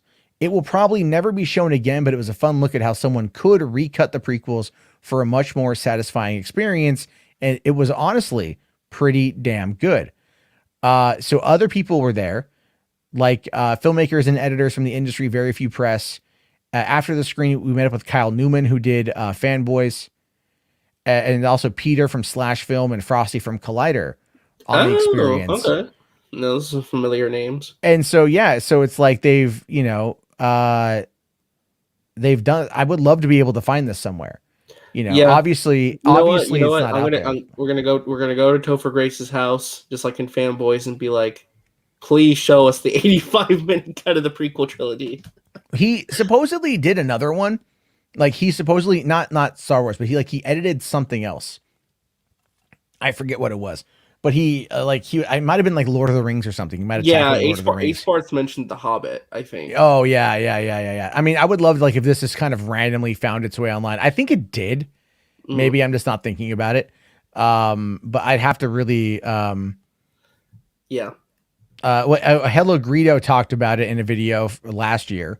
But other than that, I don't quite know. Yeah. But I thought that was a little funny lore there for you if you didn't know that. Yeah, no, that's absolutely cool. And I just looked up Alex Billington. First article I see, movie blogger calls 911 over cell phone use at the Toronto Film Festival. And then he's like, I'm just trying to fight the good fight, even if others don't agree with my methods. And apparently he confronted the same guy before last year, so he was a repeat offender. That's why he was upset. I'm like, yeah. What? Yeah. That's wild to me. That is like, look, man.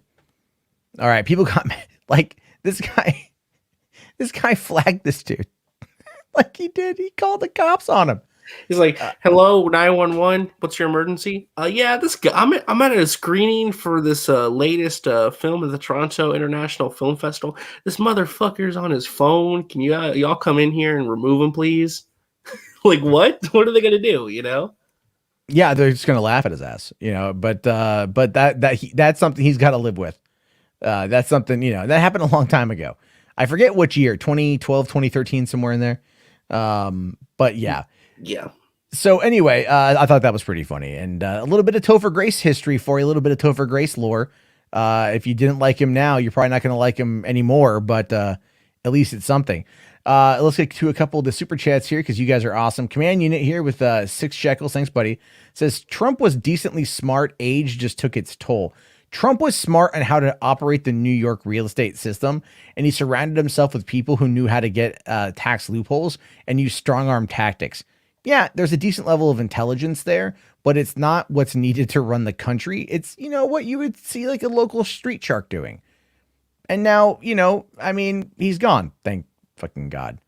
That's my take on that one. Anyway, H-Barts here says Dr. Rami Malek is definitely Dr. No in regards to No Time to Die. I wouldn't be surprised. That was I wouldn't be surprised. Yeah, I kind of believe that myself, but I'm looking forward to it 100%. And then we've got everyone here doing a whole bunch of like Kira here says Jarbo International Man of Mystery. Momoon says Jarbo Conda. Ryan here says Deep Blue Jarbo. My God, you guys. Oh, it's still going on. It's still going on. Oh yeah, no, they do this every night. You guys are great. Texas Jarbo Massacre. Para Jarbo Activity. Jesus. All right. Fourth here just says Jarb Chi. Best one I see is Fourth 1000 saying Weekend at Bernie Sanders. That's great. That's great. I still think mine last night was awesome. 2 girls, 1 Jarbo. I still think that's the best one. That's mine. I'm sticking with it. I am sticking with it. Oh my God. Jarbo's list. Stop it, Ryan. Stop it. You're terrible. You're terrible, Ryan. You're terrible, buddy. Thank you. All right. Andrew Dunbar here with 5 bones. Thank you, buddy. Says the work print for Apocalypse Now is even longer than the Redux version. It's 289 minutes long. My God. Damn. I've never seen Apocalypse Now, so I don't know if I want to sit. Hey, I've never seen it. I've never seen it either. Wait, 200. How long is that? 289 minutes is 4.8 hours. Yes. So that's almost a 5-hour movie. Yeah. At this point, like, but then again, with binging culture, you can do 5 hours in a day and not even really feel like you missed anything. I mean, I binged through all 3 of the Lord of the Rings extended editions in one day. So, sorry, it's cut by bigger, longer, and uncut. Damn straight. Anyway, we won't go into that a little bit more. So why don't we head over to talk about this? Let's talk about some Snyder stuff that's going on here. Right? Some Snyder stuff here. Snyder stuff. Snyder. We never talk about Zack Snyder from this channel. I thought no. I just like to dash people's dreams about the Snyderverse because over here on Geekosity, yeah, Mikey's my boy, but I'm looking to disagree with this take, even though it's not by Mikey, by the way. Yeah, this is by Edwin Francisco. Edwin, yeah. So you know.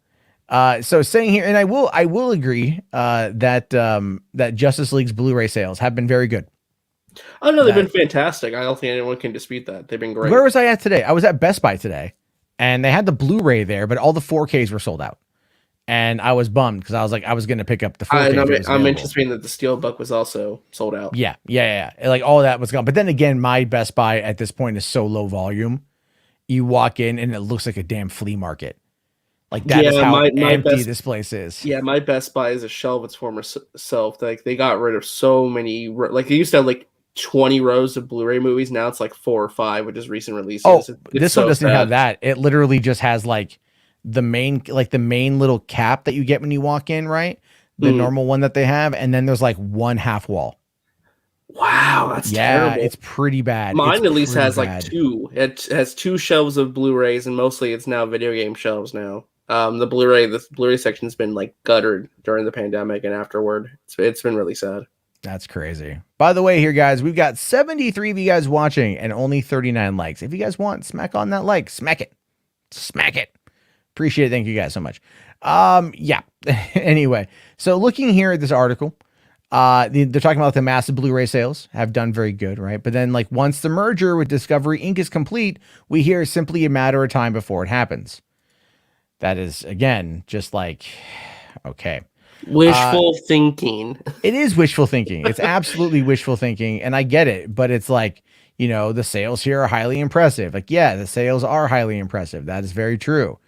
You know, they've done quite a bit, and then for some reason there's a history lesson here. I don't know why. Is he just trying to like rack out the numbers? I should talk to Mikey about that. Like, dude, get to the point. And then roaring success of Justice League Blu-ray solidifies Snyderverse being restored. Like, again, this is such a reach in my mind. It doesn't solidify anything being restored. They've actively done everything they can to like subvert this movie. To suppress this movie. Well, didn't they literally like? There was people's shipments of the Blu-ray being delayed if they ordered online. There was the unlisting of the trailers, no digital code in the Blu-ray box, no bonus features, like a lot of stuff to like stifle the release of this thing and like mute it, in my opinion, you know?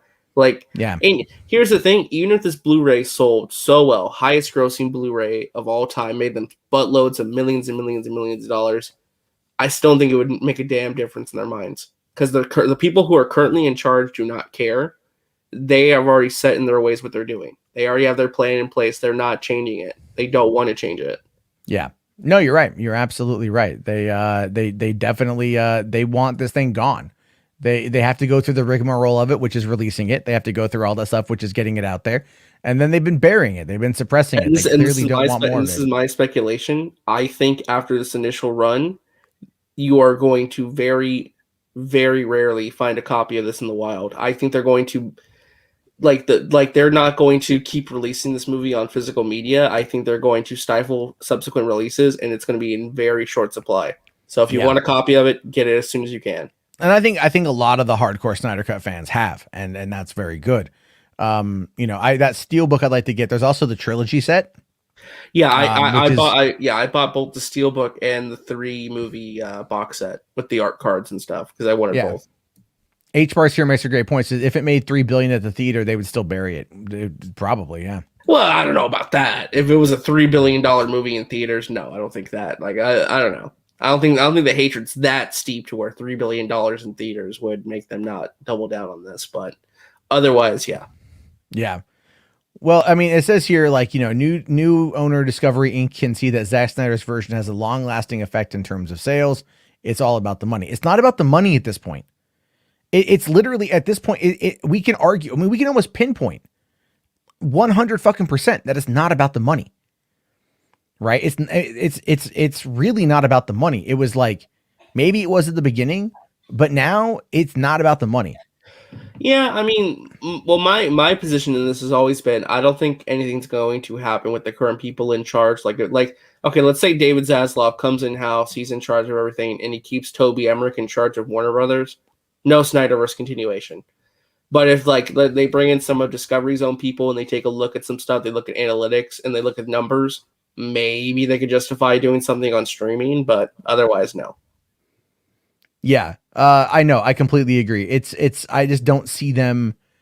I just don't see that happening. I just don't see them continuing it because there's been so much bad blood in that world. I mean, Toby, look, I've been honest about this. Toby Emmerich has got nowhere to go.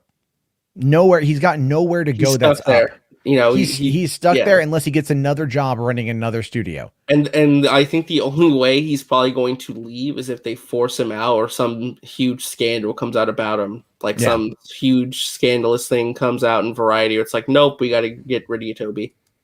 Well, and I don't think they're gonna. Yeah, no, exactly. I just don't think they have a justification to get rid of him yet. No, and I mean, again, and everyone keeps going like, oh, Zaslav. Zaslav is overseeing everything.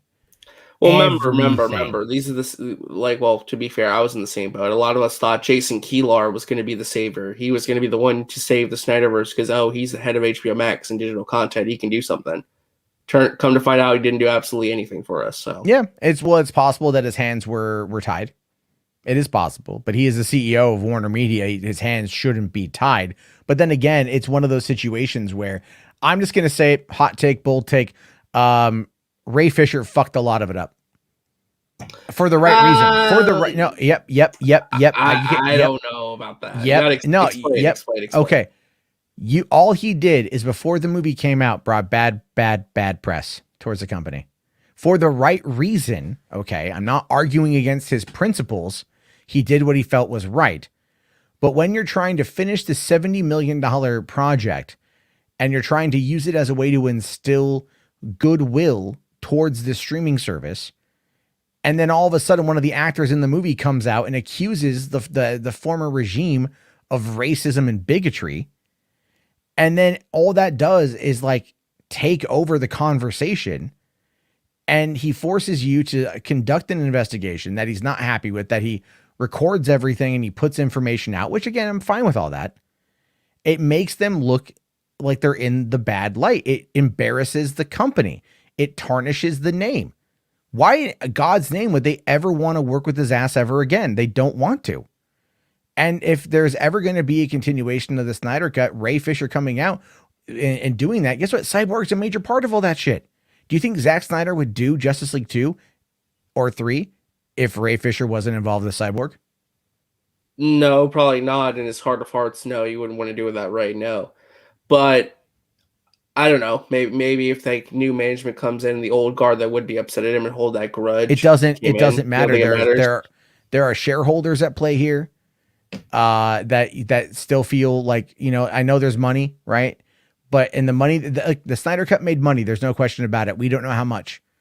Neither does Zack. But the biggest controversy out of that, because here's the thing, when they announced the Snyder Cut, that was goodwill. That was a lot of goodwill. It was an amazing amount of goodwill. And then all of a sudden, not even like, 2 months later, here comes Ray Fisher with this bombshell. And that carries the conversation for like the rest of the year.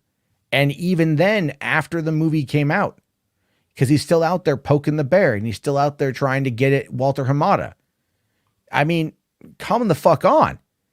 Anyone who tells you that this is like, going to only work out in his favor is lying to themselves first. You don't come out and attack your former boss like that, even though I think he's 100% in the right to do it and not expect there to be some kind of repercussion. Yeah, I mean, well, isn't that the whole message behind what he's been trying to say, though? Accountability is greater than entertainment. At the end of the day, accountability for what happened is more important than any other entertainment. And Joss Whedon is no longer with the company. So either name your demands, which I think at this point he just wants an apology from Walter Hamada. If that's the last thing I've heard. But other than that, he never really named his demands. What he wanted was to draw the attention and then to have them become the disciplinarian. And I get it. He didn't want to overplay his hand back then, but then he kept going and he kept going and he kept going and he kept going to the point of where even people who were very ardent supporters of his are like, dude, shut the fuck up. Like, let it go and move on with your life. Because that's the whole point. At this point, the accountability, and I've already argued that when he tweeted out that like $100 to a journalist to kind of do a gotcha on Toby or Walter was unethical. Yeah, I mean, but couldn't it be argued? Well, I'm just playing devil's advocate. I'm not saying I agree with that. I'm just saying, like, couldn't it be argued though that that's really just a tongue-in-cheek joke? It's not meant to be taken seriously, and you never would actually do something like that. You could argue that, but if someone actually tried to collect on it, you know what I mean? Like, that's kind of where I'm at with it a little bit. Is like don't leave anything up to attack is what I'm trying to say. You know, like, yeah, sure, it's a bit of a tongue in cheeker, but I still think it was a dumb thing to say. You know, and and then since then, I think he's kind of backed off a little bit. That, you know. Yeah, But I know he's on Cameo right now, and he's still doing his own thing. He's still going to conventions and openly talking to fans and engaging about stuff and answering questions. Well, about good. Future, so 100% good. I support the guy to get work. I'm not like, I'm critical of his actions, but I support his career, you know. But when I say that Ray Fisher is probably a primary reason why the Snyder Cut is not continuing, is because of the optics. It's because of the optics. Look at the Emmys so white thing, the Oscars so white thing. If you can mount a proper defense that is going to require, studios most often do overcorrection to try to get around this, and no one's really the winner. In this case, Warner's, they did the investigation. They concluded the investigation. Remedial action was taken. Joss Whedon is no longer there. John Berg is no longer there. And Jeff Johns is over. He's the golden boy. He's protected. Yeah, but that's kind of, wasn't that one of Ray Fisher's issues though? So Jeff Johns was protected by them, and they kind of like said, you can have Whedon, but leave Johns alone. Pretty much, yeah. And the thing with that is, you know what, man, you got to learn to live to fight another day. And that is the reality of life. Some battles you're not going to win. Did he score a direct shot? Did he wound him? Did he get some kind of recompense? Yeah. I'm not saying don't stop fighting for equality and making sure that the right people get in at the right jobs, but also understand when you've hit that kind of dead end with where this can go. And eventually the goodwill the public will give you will start to move away. And that has everything to do with the fact that people are just like, the movie's not coming out, so there's not that hype. But I do think he hurt it. I think he unequivocally hurt the Snyderverse from continuing. It's a blemish on the company's eye. Why the fuck would they want to continue going down that pathway? Even with the money, why would they? No, I can see where you're coming from. I mean, do you think that there's any world where they say, they tell Zack, you can do Justice League 2 and 3, but you can't have Cyborg or you can't have Ray Fisher or something like that? Like yes. They force him to recast? I would say that would be an option. I mean, listen, I don't want that, obviously, but I'm just asking if that's like, a possibility. That's, I don't know. I know you don't want that. I know you don't want that. But the thing is like Ray's character was the emotional heart of the Snyder Cut. Very true. He did a great job. And should have been nominated for a fucking Emmy. To be fair, the Snyder Cut should have been nominated for an Emmy for a limited movie, a limited series or movie. They should have done it. But the reality of it is that, yeah, you can recast him. And Marvel did it. I saw the Terrence Howard comment here. We got Don Cheadle. Love me some Don Cheadle. I would love to see Ray Fisher come back in the role, but he burnt that bridge himself. Yeah. Well, I was going to say, I would love to see a what if episode where Terrence Howard plays Rhodey for just one episode. That'd be amazing. I don't think Terrence Howard has that much of a sense of fucking humor, if I'm being honest with you. I know, but it just, I would love to see that. If, like, they just, like, he was just like, he reached out to Marvel, like, hey, I know you got this what if series. You want to do a what if I still played James Rhodes? It's just like James Rhodes' own adventure, like a parallel universe. He gets abducted by the TVA and they explain why he got replaced by Don Cheadle. That'd be pretty funny. That, like, oh, this is your Nexus event. We had to replace you with someone who actually. It's now you work for the TVA. It's just Loki, but Terrence Howard. Oh yeah, I think so. I think it'd be funny to see, but just kind of rounding back to rounding out this topic here. I want the Snyderverse to continue. I want to see what they were going to do with it. I think Ray Fisher is the massive stumble on that one. But I also think that he did everything he did with the blessing of Zack Snyder. And I think Warner knows that as well. Warner's clearly has no desire to work with Zack Snyder again. Maybe not for 10 years. You know what I mean? Like it's going to go away for a while. I mean, I still think that there's a possibility that if new management comes in to re-examine the situation, they could look at it and say, okay, pure numbers wise, you'd rather just get the money and get the fan goodwill in, because we are going through a transformation period versus worrying about the optics of how it makes the company look in some regards, with old regimes. Maybe they will. But at the same time, look, we're not even going to see this merger come through until next year. And by that point, all the money that the Snyder Cut would have made for Warner Brothers Home Video on Blu-ray or 4K or whatever would have already gone into the company and would have already just what they're saying, like what, May 2022 is the rumored completion date, somewhere in there. Yeah. So it's like, again, it's so far out, it's not really going to matter. How many people who were, who did sign up for the Snyder Cut still have their HBO Max subscription? We don't know. We don't know. They may have a better metric on that. We have no idea, personally. And then the fan base has gotten so fucking toxic on Twitter. Why would you want to give them anything else? Yeah, I mean, it's kind of like the analogy from The Dark Knight where Joker's like, it's like a dog chasing a car. Once it gets there, it has no clue what to do. Yeah, exactly. So, 100%. Again, I want to see more. Like, I just want to make that again abundantly clear. Well, I love how you had to clarify that too. It's like, no, guys, I do want to see it continue. I just don't think it's going to happen. I'm being as honest as I possibly can.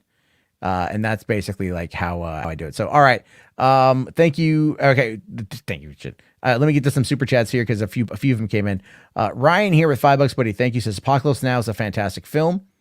And the story behind the making of the movie is even crazier. That's what I've heard. There's like full-on documentaries about that I need to watch. Yeah, you missed Andrews, by the way. He had one. Did I? Yeah, for $2. Oh, watch Apocalypse Now. I thought I got that one. I'm sorry. I saw it come up, but we were just in the middle of talking. Thank you for catching that. It's literally like right here at the top of like the chat. I almost missed it entirely. So thank you for that, Andrew. So yeah, Apocalypse Now. Can I stream it anywhere? It might be on HBO Max via the Turner Classic Movies. I'm not for sure though. Yeah. I would like to watch it. Anyway, what we got here is RPK with $5 says Snyderverse coming back. Maybe I was wrong the other day, and there will be peace between Palestine and Israel. Oh fuck. Oh jeez. Oh dude. Oh RPK. Oh what you doing? Well, to be fair, Gal Gadot's involved in both those things, so. That is true. She did save those Libyan children in Wonder Woman 84 and then said that nice tweet about how she doesn't want there to be conflict or fighting. Never mind, she was in the IDF. So, Yeah, that's a whole can of worms. I think I think that's why we haven't seen movement on Wonder Woman 3.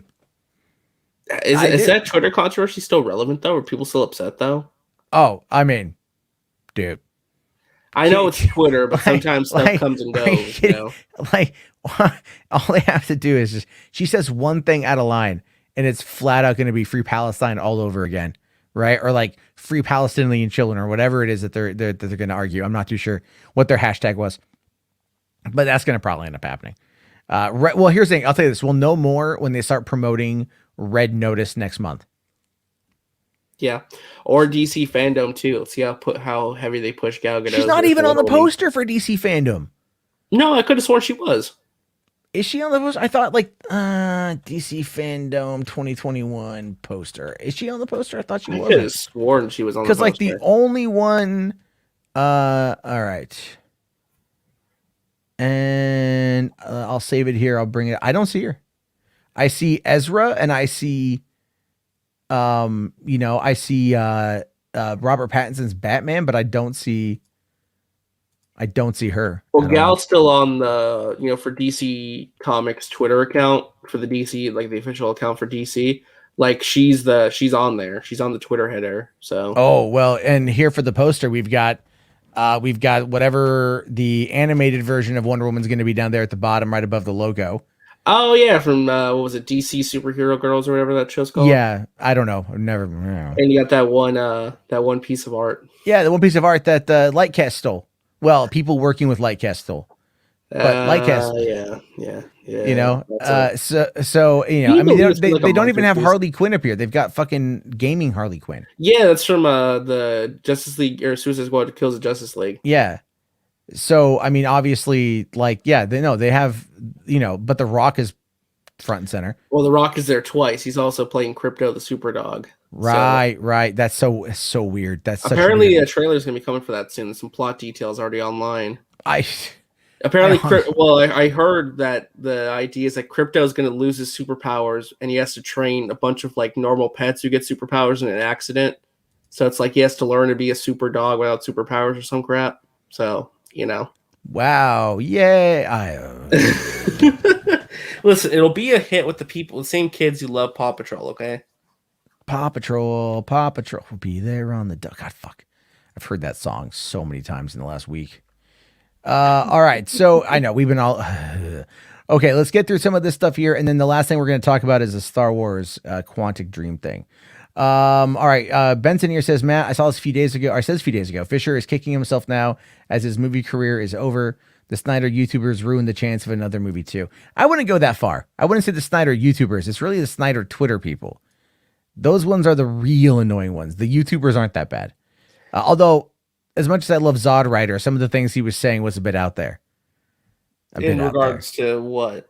Like this with Warner's and like James Gunn and everything else. You remember that, right? Where he was saying that James Gunn, Kevin Feige, and Bob Iger coordinated to get Gunn over there at DC in order to subvert the DCEU and turn it into Marvel. Yeah, it is. Well, I think Zod has pushed the idea that they want to basically do a Marvel versus DC crossover, and Marvel be in charge of it. They would take it was just a stupid question. I know. I fucking, honest to God, at this point, I fucking hate press junkets. I hate that shit where it's all like, at the end of that, it's like, or they get the one last question. It's always like, so like, you're going to be in this movie, right? Like, what can you tell me about being in this new superhero movie? Nothing. And then they'll be like, what, is it a good script? Like 8 different interviewers ask Emily Blunt one after another, you're going to be in Fantastic Four, right? Would you like to be Sue Storm? What do you think about Sue Storm? Yeah, it's the same. It's like the same. I'm so fucking over it. And then it all ends up. The actors and directors are too, to be fair. I think so too. And it's like, they should just be like, yeah, they're trying to be nice about it, but they're like, just don't ask dumb questions. How about that shit? Like, I understand wanting to ask something that's whatever, but it's like that consumes their fucking life.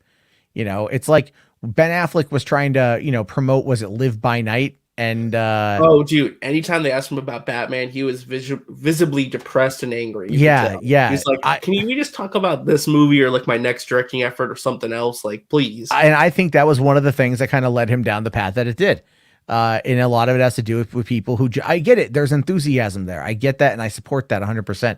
But it's like, read the fucking room, read the fucking room. They should honest to God, just like have predetermined answers for these questions that they know they're going to get, again, and also just as a side little caveat here, no one fucking watches those press junkets. Louis Lecca, Nerd Report, would get more views on his press junket footage than Collider. No, and that's not saying a lot, by the way.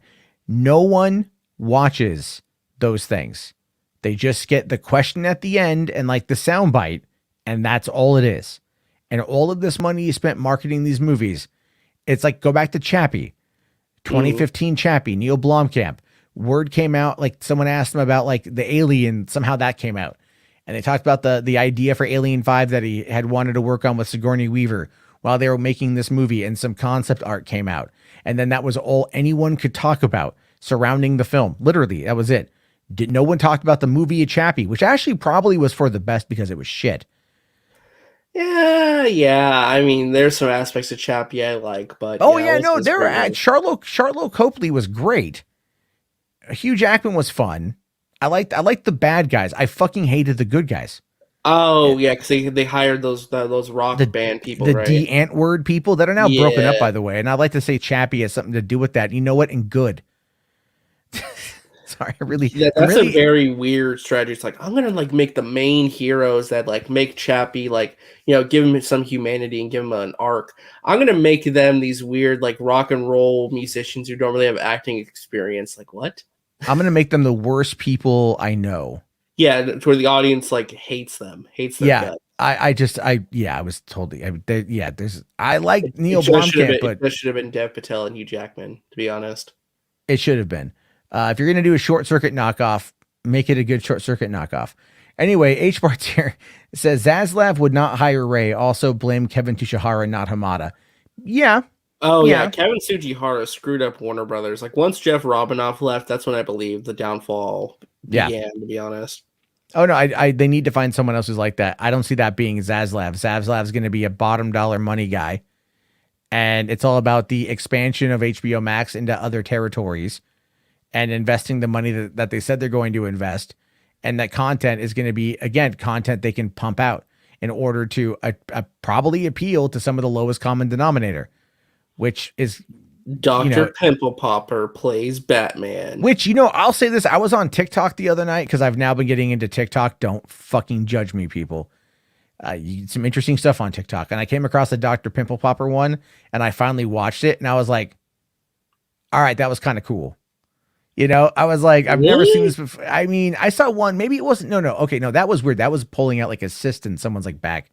But another one I saw was like someone had ingrown hair. And it was like, had grown under the skin, and like the dermatologist like pulled it out, and I was like, oh, that's fucking gnarly. And but I thought I found it. I'm such a weird person on that one.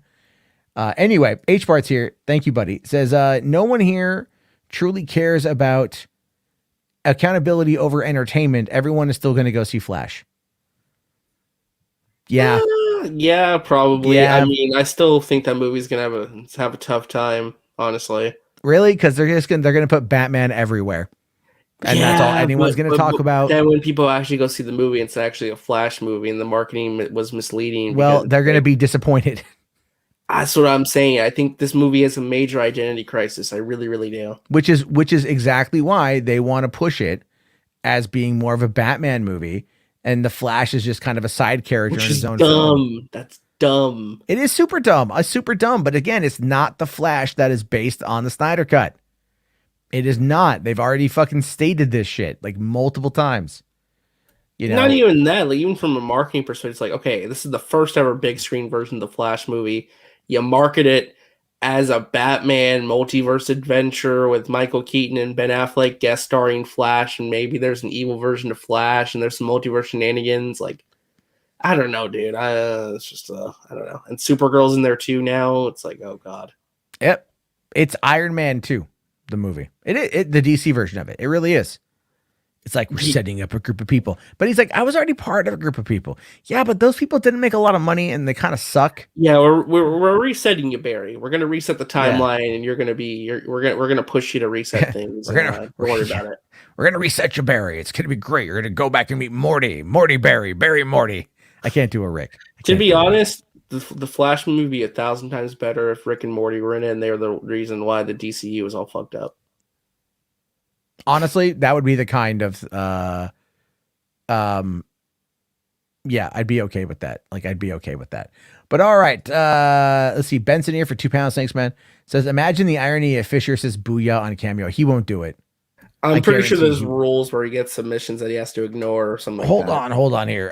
Cameo.com, Ray Fisher. Let's see here. All right. What is Ray Fisher? What is he? What is his thing? Let's see. All right. He's listed as actor. Ray Fisher was in that. Okay. Mm-hmm. Does he have? Oh, okay. Hold on here. Sorry. Let me just bring it over on the screen. Get it to work here. Okay. All right. So, do I want more Ray Fisher? Join the fan club. All right. So, what is this thing here? No promos or catchphrases. Well, there you go. There you go. Damn it! I could have bought him saying giving an intro for my show. Damn it! I'm kidding, but well, here's the thing. You could just Enosh knows him, so you just go to Enosh, like, hey, can you talk to Ray Fisher or whatever? But yeah, he's so what's he charge anyway? What's he charge for this? $80. $80 for a cameo? That's actually not too bad. There's Wait, where do you see $80 on here? Right there. Oh, I'm an idiot. All right, $79. That's not bad because I've seen some people like charge like upwards of $400 to like $600. Yeah. So yeah, I mean, look, I wouldn't pay for it, to be honest with you. I'm just saying that's just me. Kevin O'Leary from Shark Tank is like $1,500. They know their value, and well, that's for personal use. If you want a business, you $6,500. Jesus Christ! They know their value, RJ. They know their value. That's the whole point. A lot of money, though. That is, people, and someone's probably spent it. And then hold on here. Andrew Dunbar says it's amazing that Joss Whedon got away with it as long as he did. I mean, get it. Well, we don't really know what he got away with, to be fair. We just know that he was a dick and he said some stupid shit. And that's like, probably, that's what I've heard from other people as well. People really tried to like jump on that, especially with the whole Michelle Trachtenberg thing, and tried to argue like he was a pedo, you know, over that. And it's like, no, but if you like, he has a temper, and that's probably really what it was. You know, I'm not agreeing with it. I'm just saying it's like, that's kind of what I think. All right. And okay. Hold on. Comedian here says everyone in Israel was in the IDF. Yeah, I know that. I know. I'm just saying everyone being in the military, regardless of you know, the basic training is very much about breaking you down and rebuilding you in the ideology of the organization of which you are working. And that is true for every military force out there. So I know what you're trying to say, but that's my point. Anyway, and then Ryan here says, any idea when you'll do another Podio commentary? So okay. So this is kind of a tough one, right? So I like doing Podio commentary. The biggest problem that I have with it is right now. And so, okay. The biggest problem with it is like, when it's just a lot of work. It's yeah, I'm trying to think of the right words. And usually I can talk. This is kind of the problem, Eric, because I do genuinely care about the content. I like researching it. I like talking about it. And in my mind, it's partly the presentation that's an issue, because like, you know, it's on YouTube, and I know, Ryan, you're more of a visual learner and you want things to be presented visually. I'm more audio based in how I approach things. So for me, it's like writing a script and recording it and getting it done is one thing of it. And I like doing that. But when I have to then add in the visual aspect of it, that becomes a pain, because then I start kind of focusing on the presentation, and then my OCD kicks in. And if I have any kind of, let's say, I can't find what I need, the asset that I need, or I can't find something that works, I start kind of overthinking it. And I eventually just kind of burn myself out, which is one of the reasons why I'm not on camera when I do this show. I don't want to think about that. I just want to talk to you guys. That's why. So so in other words, like there's a lot of other movie-based discussion podcasts, and a lot of that is like, it's a lot of the same kind of cut and paste kind of shit. And that's not criticizing them. It's literally just, usually it's like two bearded, bespectacled guys hanging out and going like, hey, so you watch that John Carpenter movie back in the day? Oh yeah, bro. I fucking love John Carpenter, man. Right. And guess what? I'm a fat bearded dude with glasses who's nearly 40, and I fucking love John Carpenter. What about that is really kind of unique? And that's kind of the thing, is like, there's a lot of like building up a thing for it. It's like, people don't necessarily want the older films. A lot of people want discussion over newer films, because that's what's coming out. And then I go, like, for example, for Kate, I was trying to look up like information on Kate. There's like nothing, because it's a streaming movie. And the promotion of it was very minimal, because Netflix doesn't promote anything. Finding info about it is difficult. Not enough to fill 10 minutes. You know, there's really not much, unless I go really off base into some other stuff. And that becomes a bit of a problem, because I'm like, how do I talk about it from the perspective of like going through some of the history, talking about some of the trivia, and then talking about the film. And then and then the other part of that is wanting to find like, you know, do I need a co-host? Yeah. And my big problem with that, and I've told RJ this before, is I don't fucking trust anybody. And it's like, when it comes to bringing the people on this show, and I'm open about this, I'm like, I can run it myself. I like people to talk to, and I very much appreciate their time.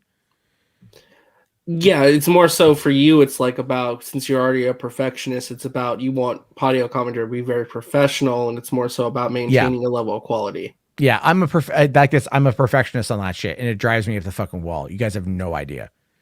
Like if I'm recording something, you know, I've got a very nice sound system, you know, for recording. If I'm recording something and then like I hear something like outside, and it even messes up the recording a little bit, I will go back like 5 minutes and just do it all over again. Mm. You know, like something that might take like 10 minutes, like audio, it will take me 45 minutes to do.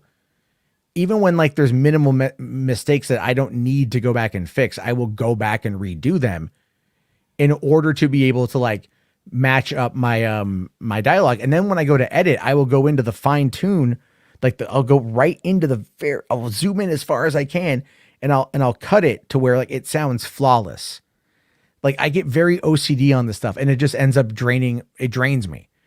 So that's one of the reasons why is I'm just trying to break through my own thing with that and create content that I know I want to make, and then that you guys want to hear as well. I'm just kind of like, it's been a lot going on. I also haven't been sleeping very well.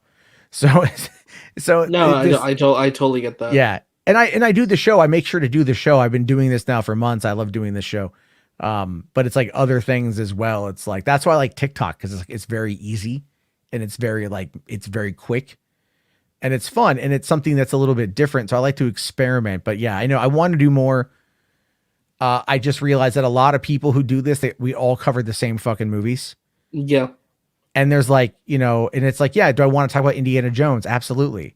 But it's like, how many people out there have podcasts and like talking about Indiana Jones? Like a lot of people. You're not going to discover something new if all I'm talking about is stuff that is super mainstream.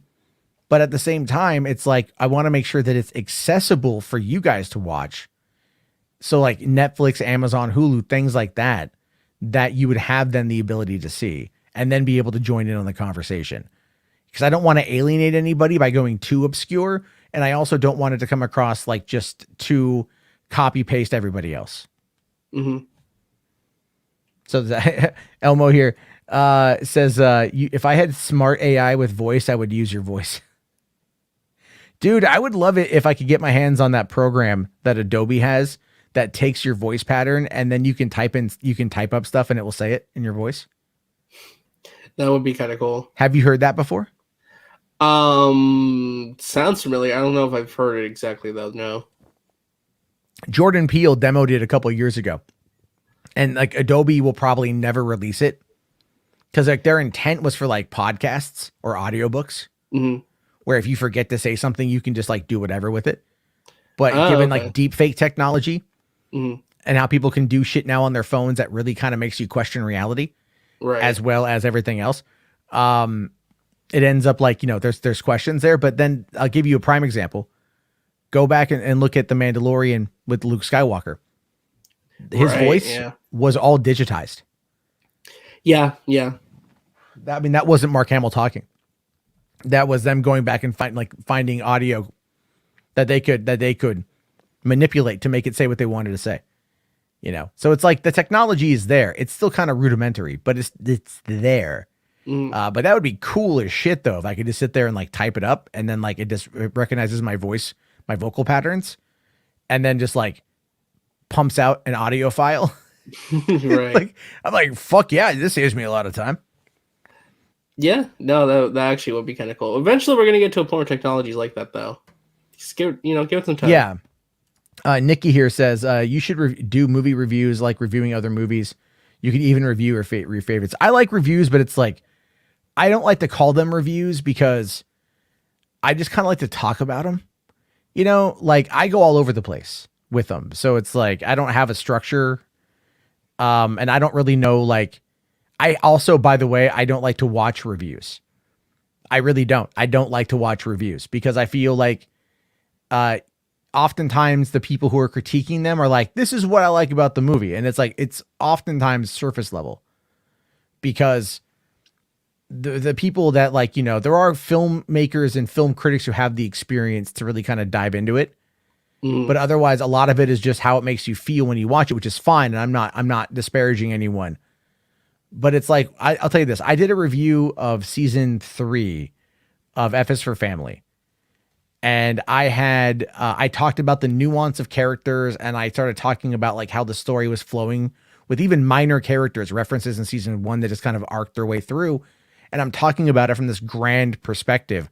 And it caught the attention of the co-creator of the show, who followed me on Twitter. We still talk. and he also co-created the fucking Simpsons. Yeah, you told me about that. That's So really it's cool. like that. Yeah. So it's like my passion for this show is what caught his attention. So I would much rather my passion for the movie come through in my conversation surrounding it, rather than try to just like force myself to watch something that's new and then give you guys my take. Because a lot of people out there are going to give their take.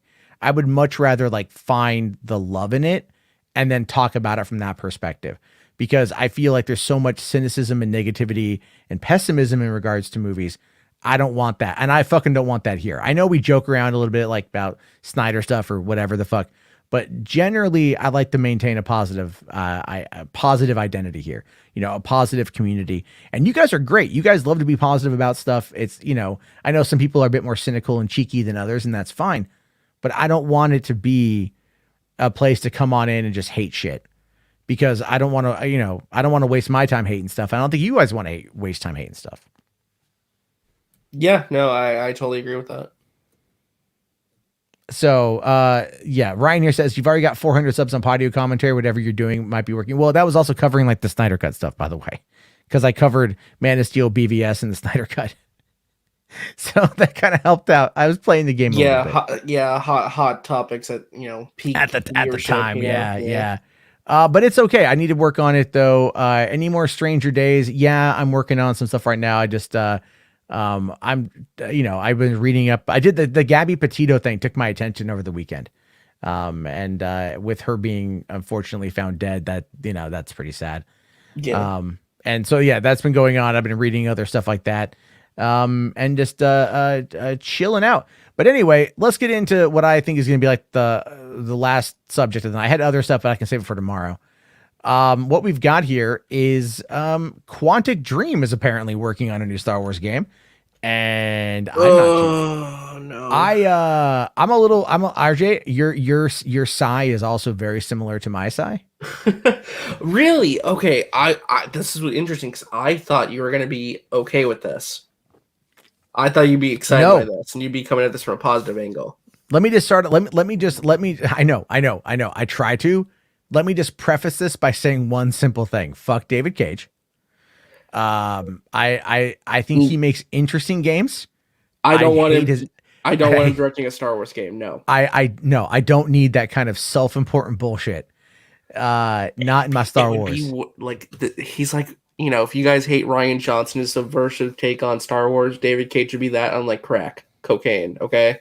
Like, oh my God. No, listen, Heavy Rain's a great game, and there's some great aspects of Detroit Become Human, but some of the stuff in there's some stuff he's done. Beyond Two Souls was a disaster. That game's horrendous. Its story is terrible. Heavy Rain is good, but again, I feel what was like the Fahrenheit? Fahrenheit. What was it? 451? No, that's a Ray Bradbury book. It was I think it was like Indigo Prophecy. Indigo Prophecy, yeah. Fahrenheit. That was a cool game. That was a cool game. That was like the first time they put out a game like that. Quantic Dream did, and I like Indigo Prophecy quite a bit. I beat Heavy Rain. I liked Heavy Rain, but like I got one of the shittier fucking endings, and it just depressed me. Yeah. Like, I think it was the one where the kid died or whatever. Oh, also press X to Jason. Jesus, that me. You guys ever heard that? Jason. Oh my God. Or you could like trip over stuff when you're running. Yeah. It's like QTE the fucking game, but like it looked good at the time. Listen, Detroit Become Human. It's a mess of a game. The best part of that game is Connor. Brian DeChart did an amazing performance as Connor. Him and Clancy Brown carried that goddamn game. Like, and they talked about this. Brian and Clancy Brown, they improvised most of their dialogue. So I wonder why they were the best part of that game. Just saying. Yeah. I never played it because Beyond Two Souls never really caught my interest. Like, it's Elliot Page and Willem Dafoe. Yeah, and it was really weird because David Cage obviously was like thirsting for Elliot Page at the time. Like hard. And it was like, my God. There's pictures of the actors doing interviews with David Cage alongside him looking so depressed. Just so depressed. There's memes of that. If I can pull one of them up, hold on. Yeah. I'm just saying it's like Quantic is a company that makes games. And that is true. Is David Cage still working there? Because I thought that there was some controversy going on with like ethics of the company. Do you remember? Let's see here. Okay, hold on. Apparently, okay. There's a VentureBeat article from February 2020 says how Quantic Dream defended itself against allegations of toxic culture. Yeah, because there's like they were on the verge of like I would argue being like collect. Because I think they separated themselves from Sony. They're no longer like going to make Sony exclusive video games anymore. So, yeah, let's see here. No, David Cage, like that's not the guy. All right, Quantic Dream. Okay, I'm trying to find if David Cage has a Twitter. I don't think so. No. There's some guy with the name David Cage, and he's tweeting about. Oh no, he's a troll account. It's a troll account. Quantic Dream. Yeah, I don't know. Let's see here. I can maybe find their corporate structure. Who is that? Are they? They're what? They're French Canadian, aren't they? Yeah, they're French Canadian. Yes, very French. Very French, yes. Hello, we are Quantic Dream. Okay. All right. Quantic Dream is headed jointly by David Cage, Group CEO and Creative Director for all our projects. Guillaume, whatever. De Fondé. I'm a French Canadian, and fuck, I can't even speak French, dude. Right. Like, I mean, my family's French. My last name is Jarbeau. It used to be Charbot, you know? Jarbeaux is what like it used to be before it dropped everything except, you know, that. And okay, so David Cage still works at Quantic Dream. Okay, we've now confirmed that. So he will probably be in charge of the Star Wars game, and that terrifies the living crap out of me. Listen, I know that they're just saying they're taking multiple pictures. This maybe won't happen, but yeah, that's the picture, by the way. Wasn't this from E3? I don't remember where this was from, but like those faces, like the Willem like Dafoe face is a meme. Yeah, Elliot Page is like, why am I here? Why am I in the right, middle? the why money, am I right next to him? The fucking money. That's why I'm here. But there's another one I wanted to share real quick too. So Detroit Become Human's very much about like AI, and it's like an allegory for civil rights and BLM. Like, so when like just for context, at the start of the start menu, there's like an AI lady who talks to you and will give off random facts or like data or something. Yeah. So she says a quote. She says like this one quote from a famous person. Okay. That is a quote from Martin Luther King Jr. That face says it all, you know. The white Canadian guy is going to tell me about Martin Luther King Jr. what he means. You know, that face right there is just the funniest thing to me. Oh, geez, that's great. That's pretty fucking funny. Humans is so like, again, great aspects of that game, but some of it's like very ham-fisted.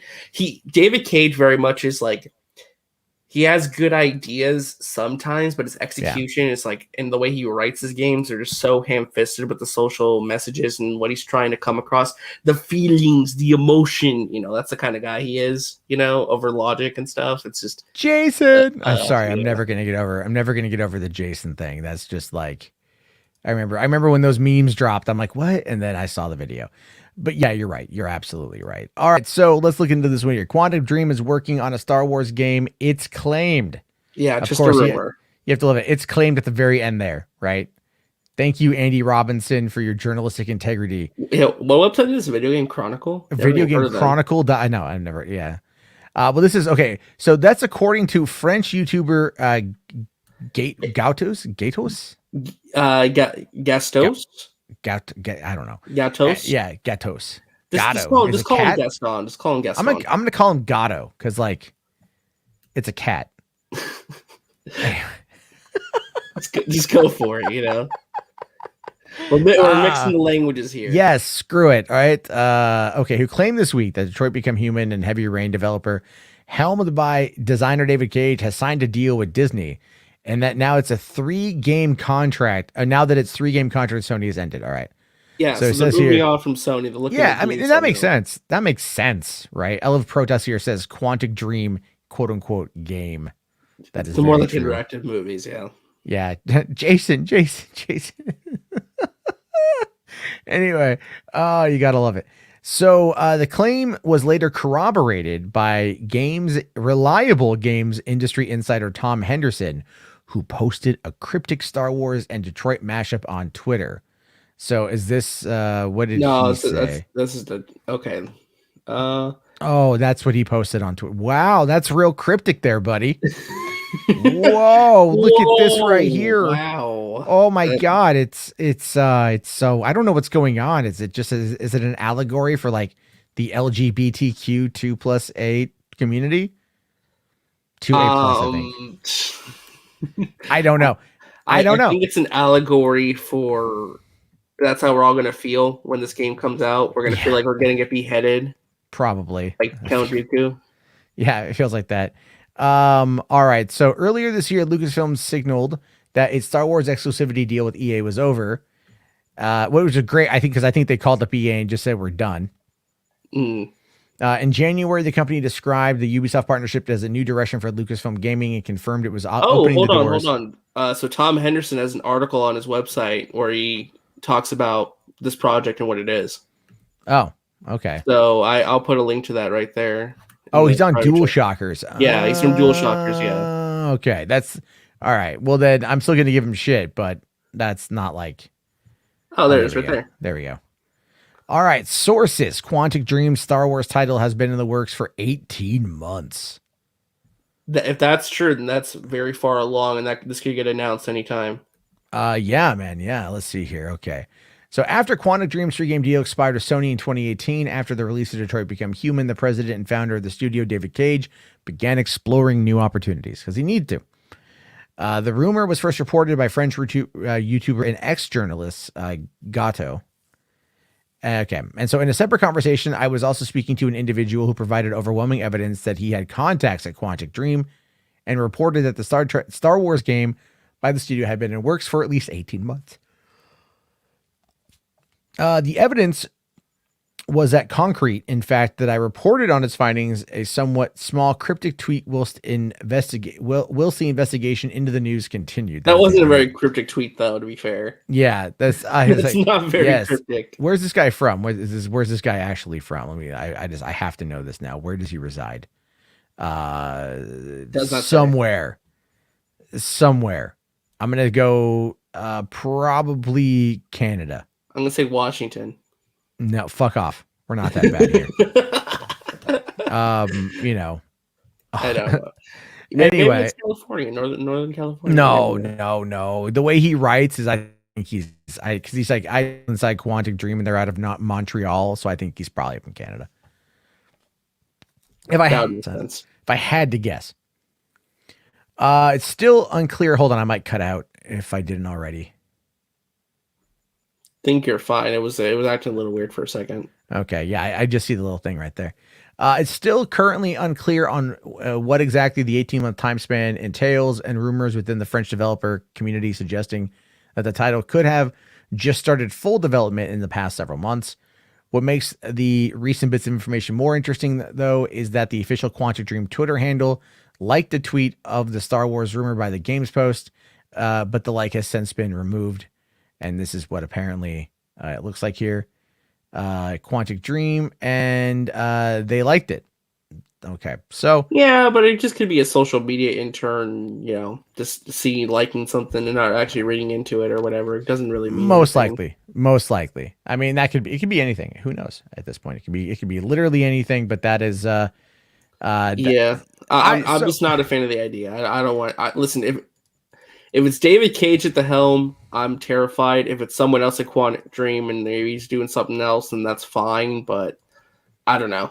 What kind of game would it even be anyway? Like a Telltale style game, like all their others, where it's more like a movie? Well, they're talking about like it being more of an open world kind of game.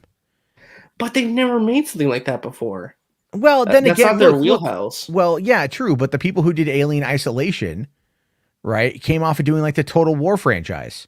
They did RTSs, and then they went off and made a fucking first-person horror game, and it was good.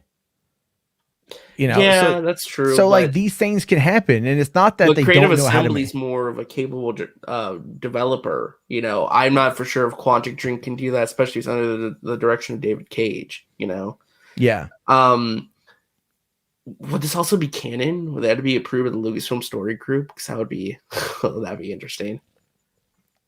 I've literally no idea. I mean, like it could be because I know Jedi Fallen Order and all the games that have come out like Squadrons, they're canon. All like everything coming out now is considered to be canon, you know, unless they say otherwise. So yeah, I don't know what's going to happen with any of this. I think it's going to be interesting to see because I mean, Star Wars.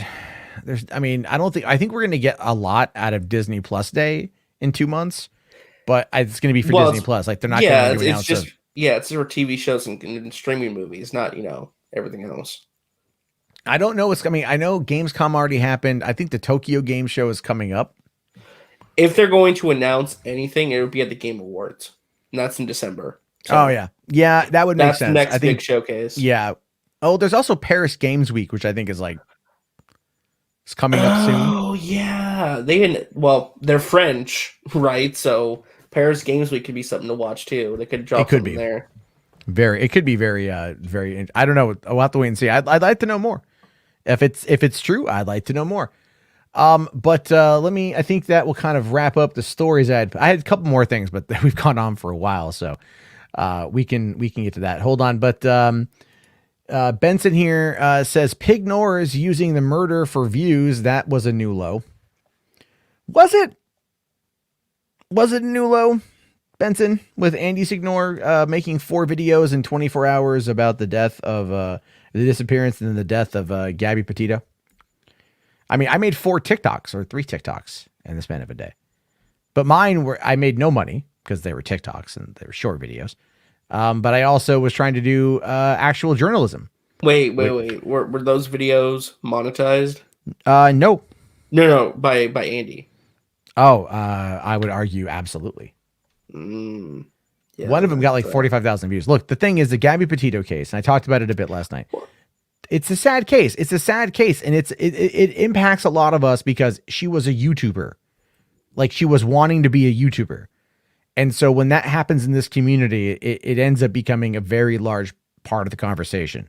Yeah, and it's the circumstances behind it is just so absolutely tragic and horrible, you know? Yeah, and we're still waiting to see what's going on now. We have no idea where things are with it. We don't know what's happening. I don't fault Andy for talking about it, but he waited until it was like at peak hype. I'm just confused. I thought Andy was a movie commentator. Was this on Popcorn Planet? Oh no, Popcorn Planet is no longer about movies. It is Britney Spears. Oh my god. Justice for Johnny Depp.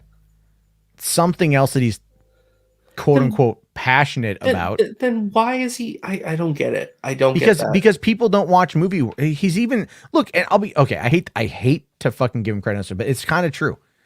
People don't watch the movie content. All right, like they just don't like. You know, it has a lot to do with the fact that a lot of it's either oversaturated. Because what do we mostly talk about even here? We talk about like a lot of like studio blockbuster stuff. And that's fine. I like that. I'm passionate about that. I enjoy those conversations. But like the way Andy does it is it'll go like, oh, here's this new piece of information. And they barely get any views. But he talks about Britney Spears and he gets like 50, 60,000 views. So he's like, I'm just chasing the money. And he's open about it. He does the same thing the Fandom Menace do. The Fandom Menace create problems in order to then grift it. Andy will just look to see where like the biggest amount of pain is, and then he'll start talking about it then. So I, in many instances, actually argue that Andy is even worse than the Fandom Menace on that front because of his tactics of approaching it. Yeah, I know. It's just... It is what it is. I just don't know what to say at this point. Well, we've already said as much as we can say on it for the most part. Like, the thing with Gabby Petito was she was off in the Grand Tetons with her boyfriend or fiance. He went back to Florida. She didn't. It was 10 days later before they even filed a missing persons report. The boyfriend has not talked to the girl's family even now. They don't know where he is because he took off. The parents said he went hiking. We don't know if that's the case or not. Like, there was a body that was found in Alabama today that people thought might have been his. It turns out it was a homeless person. You know, so it's like there's a lot of eyeballs on this. So there's a lot of people talking about it. And I, you know, I get it, but it's like, I care about true crime. People who know me know that I care about true crime. So like, if I talk about true crime, there's a reason I want to talk about it. Andy doesn't have a reason outside of how much can he grift off of it. There's the difference between him and I. So, yeah. And then also here, Real Elmo Cinema, $5. Thank you, buddy. He says, if your name is Matt Jarbo, then what's your stripper name? I mean, really, you don't have one. Really. I don't have a stripper name. Who wants to see me naked? All right. Like, come on. I'm a portly fella. Probably Saggy. Saggy won't. Yeah. But to be fair, Saggy wants to see everybody naked. Saggy's like the living embodiment of that Ron White joke. Yeah. Once you've seen one woman naked, yeah, you kind of want to see the rest of them. Could be 80-year-old biker chick. Be like, you want to see my titties? Yes'm. You know, I think if I was going to call myself anything, it would be like, I don't know. You could just call me Mr. Thick. How about that? But it's THICC, Mr. Thick. What about JoJo? What? That's what Rational Skeptic said. JoJo? What? Or Jar Jar. The fuck? You ever seen a grown Charpo naked? Only a couple people have. You know what? I get no complaints in that department, so it's all good. All right, let's see here. Cam here says, Gabby's death bothered me because she was the same age as me and she had the same name as my sister. Yeah, no, I get that. Like, I'm not going to lie. I'm very much like awaiting the details. Because I with the sensationalism of it, the fact that because you know about the whole thing, like a van life or a travel channel was like driving past the van. Like, that's actually how they found the body. Is they were driving in like this remote area of the Grand Teton National Forest. They drove past the van, Gabby's van, and as they're approaching, you can see the door shut. And they had another GoPro on the inside of their camper that was recording out the window. And you can see that van as they pass by, and you can visibly see somebody looking at them from the back of the van, waiting for them to pass. And it was clearly the boyfriend, Brian. And then from there, 996 feet away, they found the body. So it's like, you know, like there are connections here and shit. Yeah, no, totally. So it's like, it's crazy stuff. And I mean, it's all, I was checking out 4chan, it's even all over 4chan, like on every board on 4chan, they're talking about it, but you know, they're doing it like how 4chan does it, which is not good. So anyway, I think that's going to wrap it up. We've ran a little longer tonight than I wanted to, but that's all good. I always enjoy it. Thank you all so much for tuning in. I really appreciate it. If you guys haven't already, be sure to like the video. Go check out RJ, Twitter, or was it youtube.com, Resonant Justice? Yeah. Same for Twitter and Instagram. I'm very close to 1K subs. I think I'm at like 919 or something. So nice. I just need a few more. He's going up, and he's got some videos planned for this week. Already out there announcing them, which is pretty good. Mm-hmm. And I think RJ's going to be going places. Soon I'll be going on his show and sucking up to his audience. One day. Yeah, one day. Real here, Mo Moon says, I kind of ruined my taste in topics of true crime. I can kind of get that. I find it to be fascinating. I like the detective part of it, and I like the human condition part of it, and I like the motivation part of it. So there's all that, but thank you. And then Benson here says, I'm off to buy Wayne T. Carr at KFC for a cameo. Dude, come on, man. Come on, Mark. The KFC line, really? I don't get the joke. I don't. I'll explain it to you off air. I got my eye on you, Mark. The fuck. Anyway, Ryan says, I am serious and don't call me Jarbo. Damn straight. Actually, no, do call me that. Don't call me Matt Jarbo. I fucking hate that. I always cringe. Everyone's like, oh, Matt Jarbo's here. Like, just say Jarbo. Everyone's going to know who the fuck you're talking about. No, they should just, anytime you come into the room, say, Mr. J's here. No, start calling me Mr. Thick. There we go. That's me when you name Mr. Thick. That's how it's going to work. But all right, everybody, have yourself a fantastic evening, day, morning, night, wherever the hell it is you are. I'll see you all tomorrow night for another episode of Hollywood After Dark.